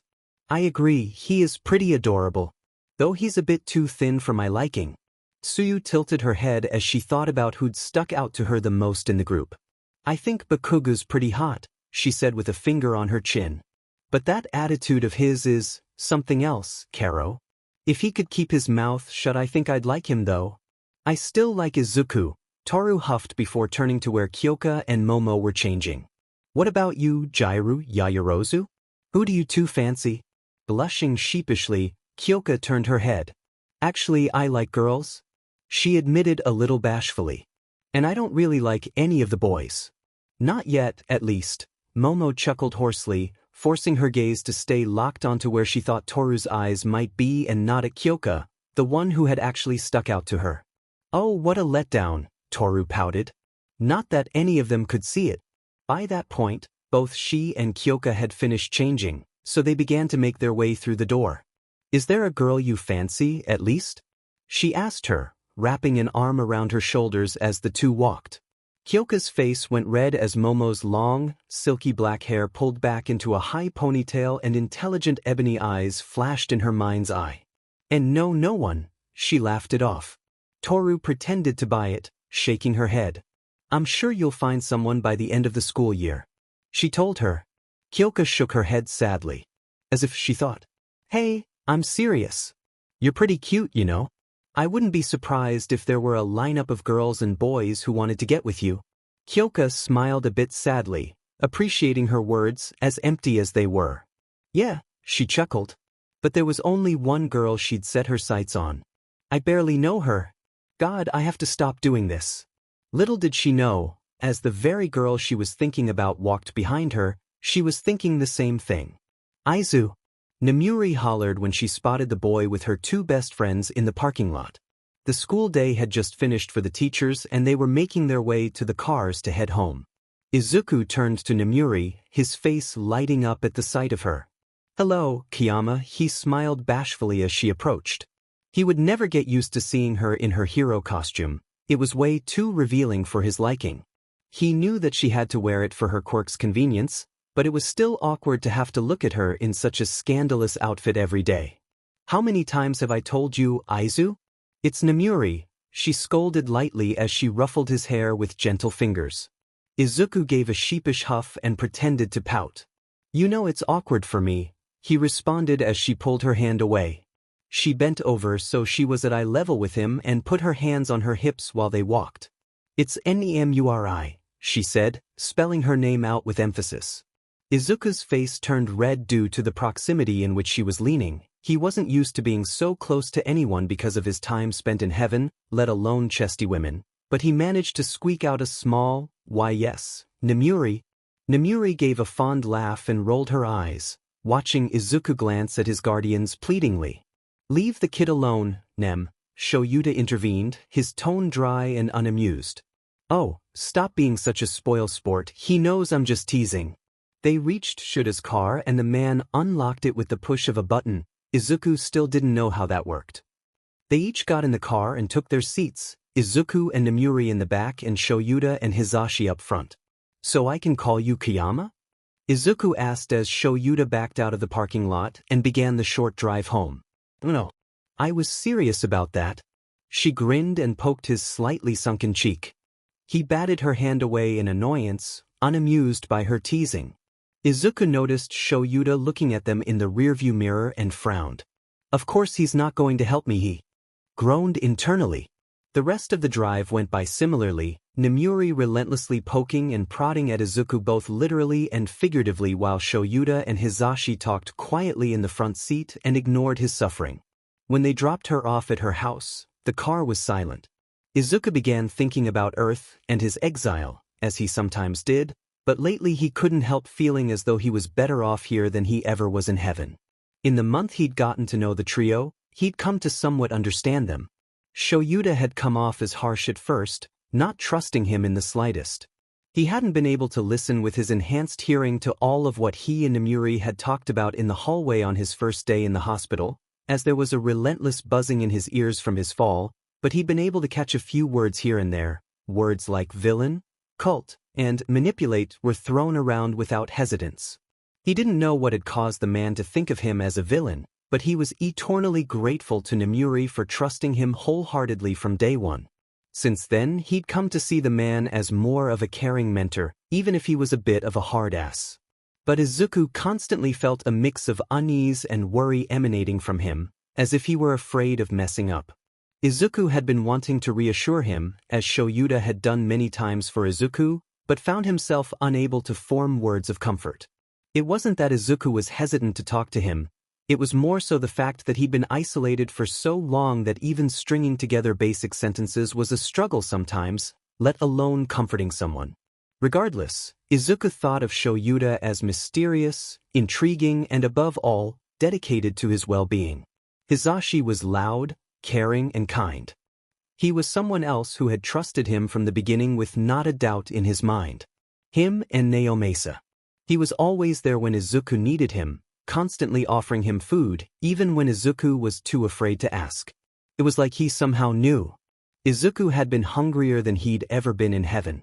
He assumed it had something to do with the mortal realm's influence on his body. Since he'd admitted to lying about not needing food, Hizashi had been the one to make sure he ate at least one decent meal a day.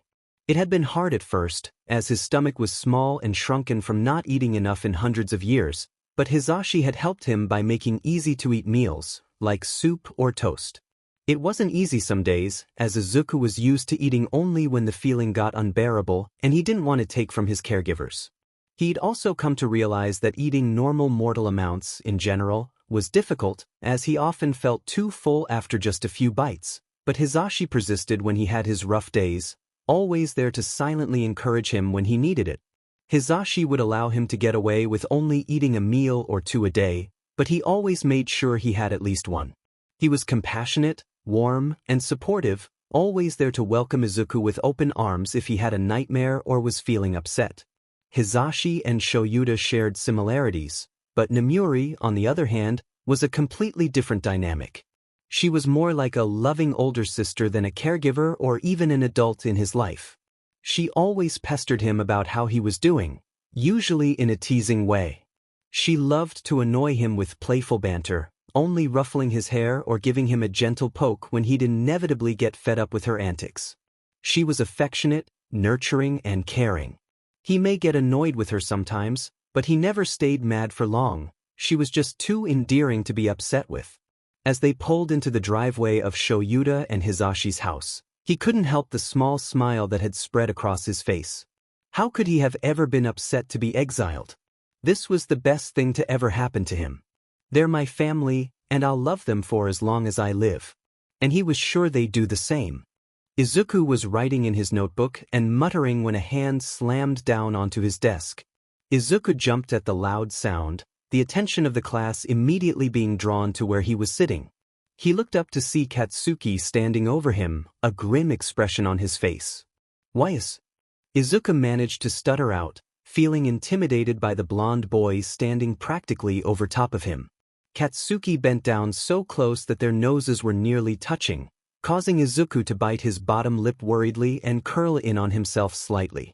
Izuku glanced down with timid eyes, his gaze settling on the open notebook on his desk. "Do you have to mutter like that, you fucking nerd?"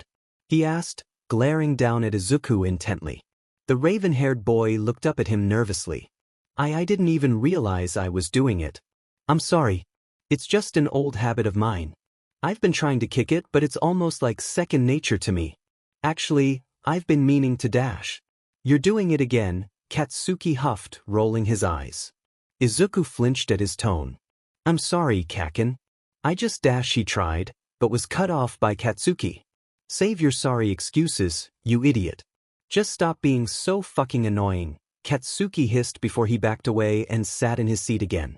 Izuku promptly shut his mouth and went back to writing in his notebook, trying not to mumble as he'd been doing before. As Izuku resumed his writing, he couldn't shake off the unease that lingered after the confrontation with Katsuki. The loud and biting tone of the blonde's voice was just too reminiscent of the angels who scorned and jeered at him in heaven.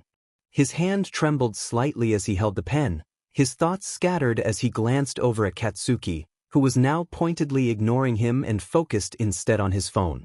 The words in Izuku's notebook seemed to blur together, his mind preoccupied with the weight of how Katsuki had treated him. Despite his best efforts to concentrate, his thoughts kept drifting back to his words. He felt a surge of frustration with himself bubble up in his chest. Stupid Deku, he thought. Can't you ever keep your fat mouth shut? Izuku's jaw clenched, the gaze on his notebook hardening. He bit the inside of his cheek. Worthless, wicked, vile Deku, his mind spat. All right, class. Shuta's voice rang out as he entered the room. The chattering voices were silenced as people returned to their assigned seats. Shoyuta glared around the room before giving a quick greeting and starting attendance, his voice tired and his expression dull. Izuku knew he'd been out late doing patrol last night, and he felt bad for the man. He reached up to his chest, focusing his emotion sense on his father and tuning out everyone else. He felt the man's drowsiness, weariness, and fatigue flood his chest, and he winced. Isn't it enough that he has to work as a teacher and a pro-hero? Aren't I just adding to his plate by forcing him to care for me? Izuku bit his lip in concern and shook his head to clear his thoughts. He had to force himself to pay attention, listening to each name as it was called. Though try as he might, eventually, the names became a fuzzy jumble of background noise. A swirl of thoughts and guilt consumed his mind as he sat, posture stiff, in his seat. He couldn't shake the nagging worry that he was burdening his fathers by simply existing, by needing their care and attention. The recurring thought gnawed at him, causing a familiar sense of inadequacy and self-doubt to fester like an open sore in his mind. Izuku couldn't deny the deep admiration and respect he held for his father, who tirelessly juggled the demands of being a teacher, pro-hero, and now father figure to an exiled angel. But that was just it. He was working himself tirelessly, and Izuku was only hindering him by being with him. Izuku didn't deserve Shoyuta, let alone a home to begin with. Izuku could feel angry tears well in his eyes, but he quickly rubbed them away, forcing his eyes to stay dry.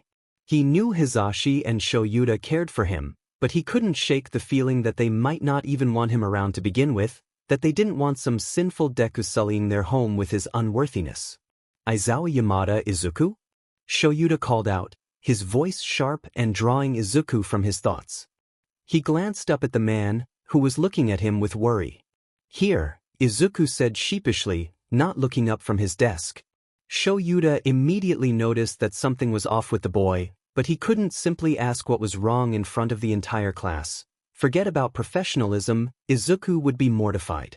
Shoyuta shook his head. He would ask Izuku at lunch. The angel had eaten in Shuta's room the past 2 days, so he was willing to bet he'd follow the same routine again today. By the time he'd finished calling everyone's name, he glanced expectantly at the door and then back to the class. He looked at his watch in exasperation before he began. As you know, you'll be starting the day off with hero training, which will cut into homeroom, he announced with a tired sigh. I expect no major injuries and no funny business. Shoyuta gave a pointed glare in Katsuki's direction, making the boy scoff and roll his eyes. Whatever, he muttered. Ignoring the rude boy, Shoyuta turned his attention back to the room at large.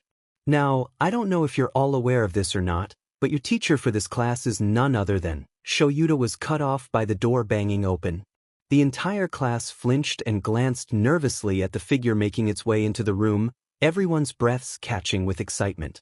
They all fell into stunned silence as nearly everyone's eyes lit up at the sight. All might, Shoyuta finished in exhaustion. I am coming through the door like a normal person, Tashinori bellowed, waltzing into the room and up to Shuta's side. The raven-haired man huffed and winced as the entire class, all but his son, erupted into cheers. Izuku was mildly confused but understood he must be a popular pro-hero. It wasn't a hard deduction to make with the class reacting in such a manner. "Hello, students," the man hollered over their cheering. The class continued to chatter excitedly, some calling to Tashinori himself, others to their classmates. "May I have your attention?" he asked, hands on his hips. Shoyuta was prepared to have to shout for everyone to shut up, but they were immediately silent after hearing All Might ask for their cooperation. Shoyuta glanced at Izuku, who was looking slightly put off by the previous excitement and volume of the room. Izuku noticed him looking and gave a small smile, trying to ease the concern he could feel coming from his father. "I'm sure you're all very excited." Tashinori beamed, his voice carrying a warm, encouraging tone. "But from here on out, I am no longer the #1 hero. Instead, I am merely your teacher." His smile widened as they all cheered. "#1 hero?" Izuku gulped at the news, not sure he was ready to study under such an imposing figure in society's standings. "Now, I'm sure Mr. Aizawa has already explained, but we are doing hero training this morning," Tashinori announced, his voice brimming with enthusiasm. "I'd like you all to change into your hero costumes and meet me at ground beta. We have work to do." He clapped his hands together, watching as their costume cases slid out of their compartments on the wall. He turned and exited the room, leaving an excited class to hurry after him with their costumes. When the boys made it to the changing rooms, Izuku was met with the same situation he'd been in 2 days prior. He unfurled his wings and draped them across his front to hide his body as he changed, leaving his exposed back against the corner of the lockers as he slid into his costume. He tried to ignore the lingering gazes of his classmates while he tucked his wings into the upper compartments of his costume. Unlike before, no one dared to speak about his scars. Instead, it was Denki who poked him in the ribs and remarked, "You're pretty thin, dude," he said with a light-hearted grin. "The rest of us are built like tanks.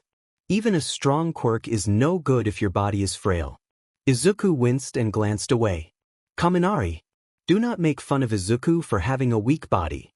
You don't know the circumstances, it may not be his fault," Tenya scolded, thinking back on their conversation 2 days prior when Izuku had told him he had been adopted only a month ago. Izuku hurriedly pulled up his black and gold costume, feeling a mix of embarrassment and self-consciousness. "Thanks, Ida, but you're kinda making it worse," he chuckled nervously, trying to laugh off his discomfort.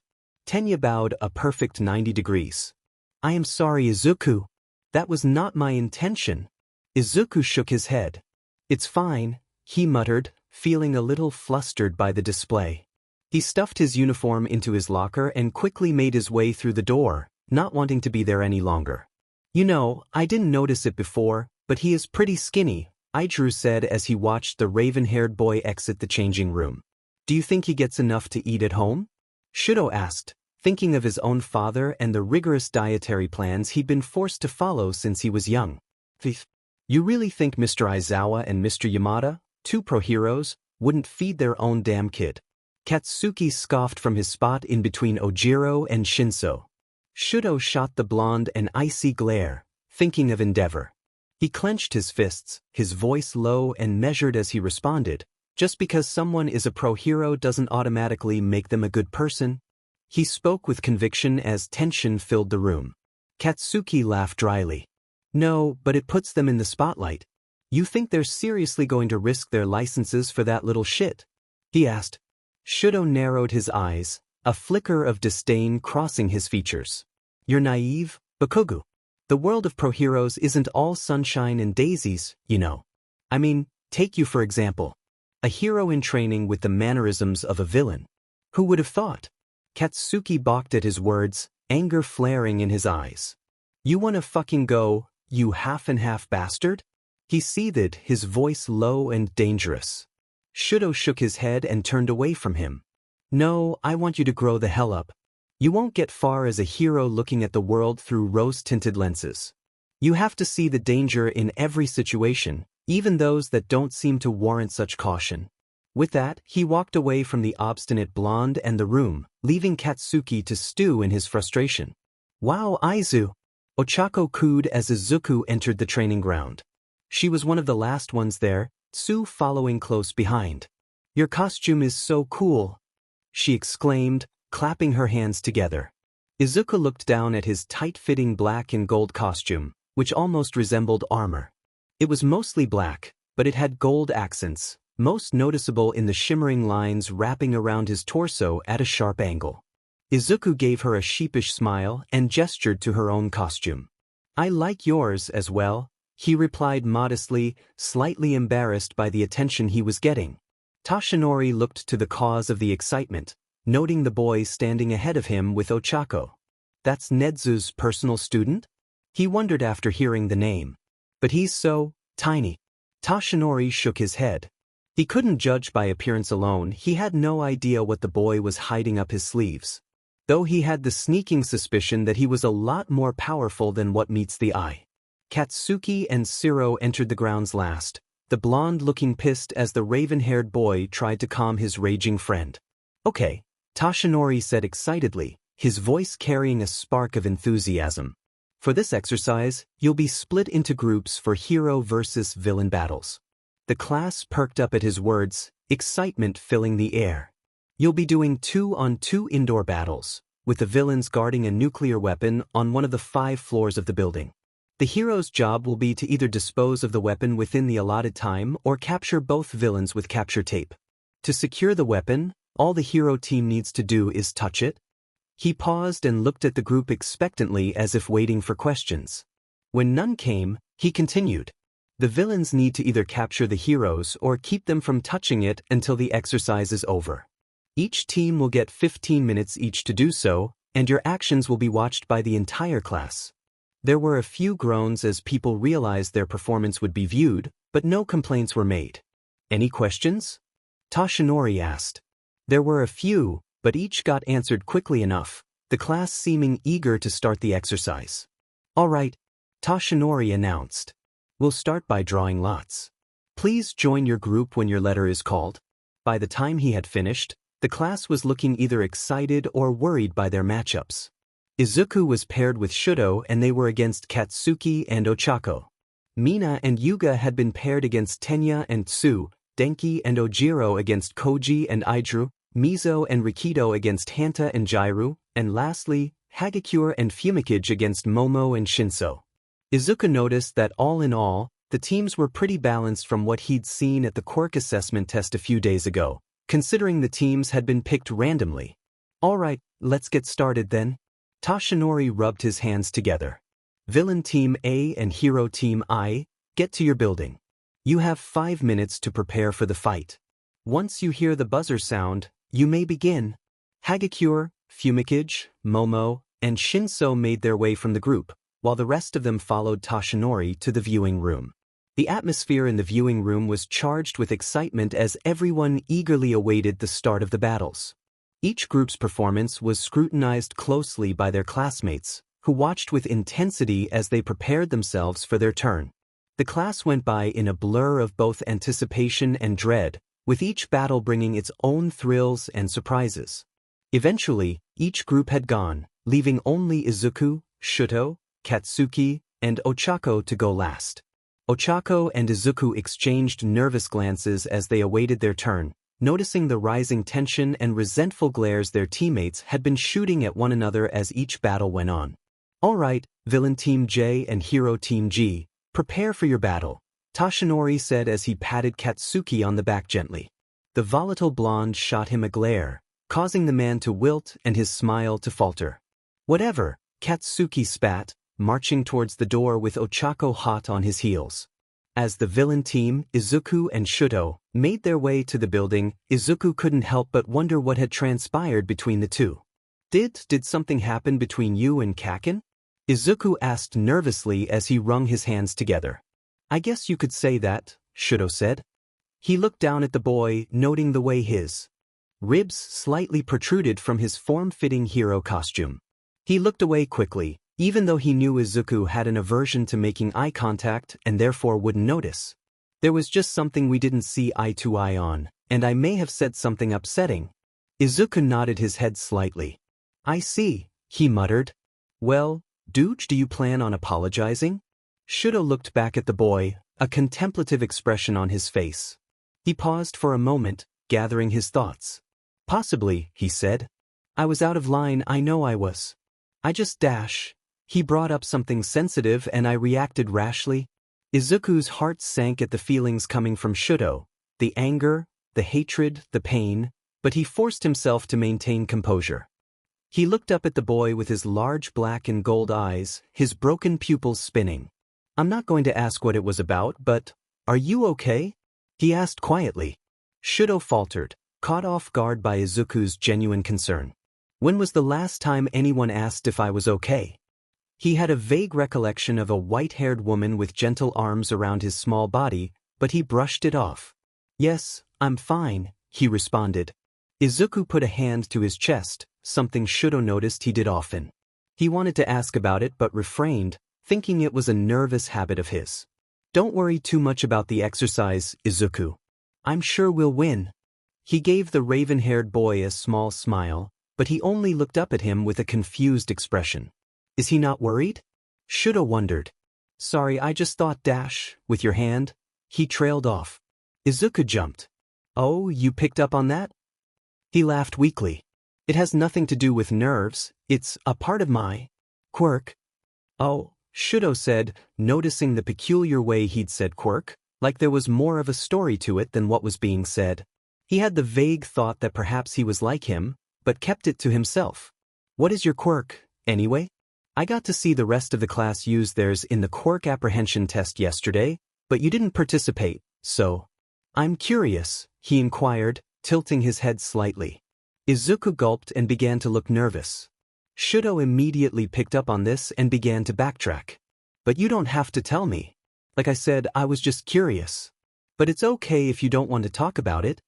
He looked away from Izuku before admitting, I have some, problems of my own with my quirk. So you're not the only one. Izuku looked at him curiously at the admission, filing the information away in his head for another day, as now was not the time nor place to be discussing it. I don't have a problem with my quirk, per se, it's just, well, he trailed off before clearing his throat. It's not an issue, but I'd really rather not talk about it. Shudo nodded his head in understanding. I get that. Just know I'm always willing to chat if you need to open up to someone. I know the pressures of living under pro heroes. My father is the #2 hero, Endeavor. Izuku looked like he wanted to ask about that, especially the pressures part, but before he could, Tashinori announced that the training exercise was starting. Looks like we spent all of our prep time talking, Izuku huffed, feeling slightly annoyed with himself. We don't need it, Shudo said calmly, a confident glint in his eyes as he spoke. Izuku tilted his head in confusion. What do you mean? He asked. I'll freeze the whole building with my quirk and then go capture them, Shudo stated confidently. He was standing tall and composed, though Izuku could feel the anger coming from him. It was most likely directed at Katsuki. The raven-haired boy shook his head. Kaken will easily be able to get out of the ice by using his explosions. Plus, you two are already at odds with one another. Freeze the building to give me some time to find them by the sound of Kaken's explosions, but after that, I'll fight them while you guard the bomb, Izuku suggested, his expression serious. Are you sure you'll be able to handle them on your own? Shudo asked, concern evident in his tone. A celestial being against 2 teenage humans? Yeah, I'll be fine. Izuku smiled, fighting the urge to snort at the notion as he patted Shudo on the shoulder. Shudo watched him exit the room silently, unable to tear his gaze away from his curled black wings as he walked towards the exit of the room. Despite his confidence in Izuku's abilities, he couldn't shake the feeling of responsibility for the boy weighing on his shoulders. He knew that protecting the bomb was a crucial part of the exercise, but he also wanted to protect Izuku. His expression shifted to one of mild surprise as he froze at the realization. Protect him? He wondered. His eyes narrowed at the thought. It's probably only because Izuku is so small and thin, he assured himself. Nothing more. Just, Izuku is the one doing the fighting. Denki hollered excitedly. I've been wanting to see him in action since I found out he was the principal's student. He's gotta be like, super strong, right? He looked around excitedly, noticing everyone was in a similar state of anticipation at the prospect of watching Izuku fight. You're such a dork, Shinso snorted from his spot a few feet away, making Denki turn to him and frown. Hey, I'm not the only one who's pumped to see Izuku in action. Right, guys? There were a few murmurs of agreement, but no one was willing to tear their eyes away from the screen ahead. Kaminari pouted, crossing his arms. See? They're so enraptured they can't even speak properly. Kaminari huffed in protest, though his excitement was still evident in his tone. Will you two be quiet? Izuku is approaching Bakugo and Uraraka, Kyoka hissed. The pair's attention was hurriedly diverted back to the display at Kyoka's insistence. They watched as Izuku rounded a corner quickly and came into contact with Katsuki and Ochako. The class watched on in fascination as Izuku plucked a feather from his wing, all wondering what would happen next. Maybe he uses his feathers as weapons, like hawks, Fumikage whispered. No one responded as they eagerly awaited Izuku's next move. Katsuki shot forward, propelling himself with his explosions while his mouth moved as if he were yelling something, not that any of them could hear. Izuku seemed to draw in a breath before flicking the hand with the feather in it. A long, wispy black whip emerged in his hand. With expert precision, he cracked the smoky tendril in Bakugo's direction and whipped him across his thigh, making him stumble as he temporarily lost his footing. He regained his balance after a moment where he seemed slightly disoriented and then yelled something again. Izuku shook his head before smirking. And that's when the real show began. The gold flecks in Izuku's eyes began to spin rapidly as he engaged in battle with Katsuki, using his whip with remarkable skill and agility. Despite Katsuki's powerful explosions and aggressive attacks, Izuku seemed to effortlessly dodge and counter, showing off a level of combat expertise that left everyone in awe. The battle was intense and fast-paced, stunning the students watching in the viewing room. As amazing as both Katsuki and Izuku were, though it was obvious Izuku had the upper hand, what happened next made all of their mouths fall open in shock.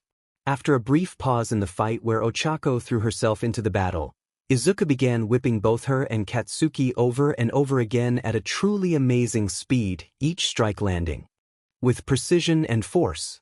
Despite their best efforts, neither of them could keep up with Izuku's relentless assault and they eventually fell to the ground in defeat. The display of Izuku's power and skill was nothing short of extraordinary. Everyone in the viewing room was speechless as they watched Izuku wrap capture tape around his opponent's beaten forms. Ochako didn't have the strength to fight back and allowed Izuku to claim victory, having known she'd lost. However, that didn't stop Katsuki from trying to get up and continue the fight, yanking and jerking his arms away from Izuku so the boy couldn't capture him. Toshinori was frozen for a second, but the moment Izuku tied the capture tape around both teenagers' wrists, he called an end to the fight, stating the villain team had won. Izuku could be seen trying to assist both Katsuki and Ochako to their feet, though Katsuki refused his help and continued to smack the raven-haired boy's hand away every time it came close to him.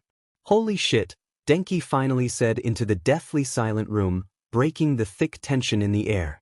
That wasn't a fight, that was a massacre, Mashireo muttered. No one could tear their eyes away from the screen, watching as a stunned-looking Shudo could be seen meeting up with the beaten-up pair and Izuku, who looked completely unharmed. I hope you're all prepared for a particularly harsh sports festival this year, because that, Ines Amos, is our opponent. There were a few gulps around the room, none of them knowing what to say. Though I hate to admit it, Aoyama is right. If any of us should hope to stand a chance this year, we'd better train, and train hard. Momo thought to herself. Do any of us stand a chance against this beast? Hanta wondered, his expression uncertain as he stared at the screen in bewilderment. Though little did they know they'd only seen a mere fraction of Izuku's quirk. Soon, they would find out just how viscously overpowered he truly was, and that you should never, ever, piss off Izuku Izayamada, lest you pay the price.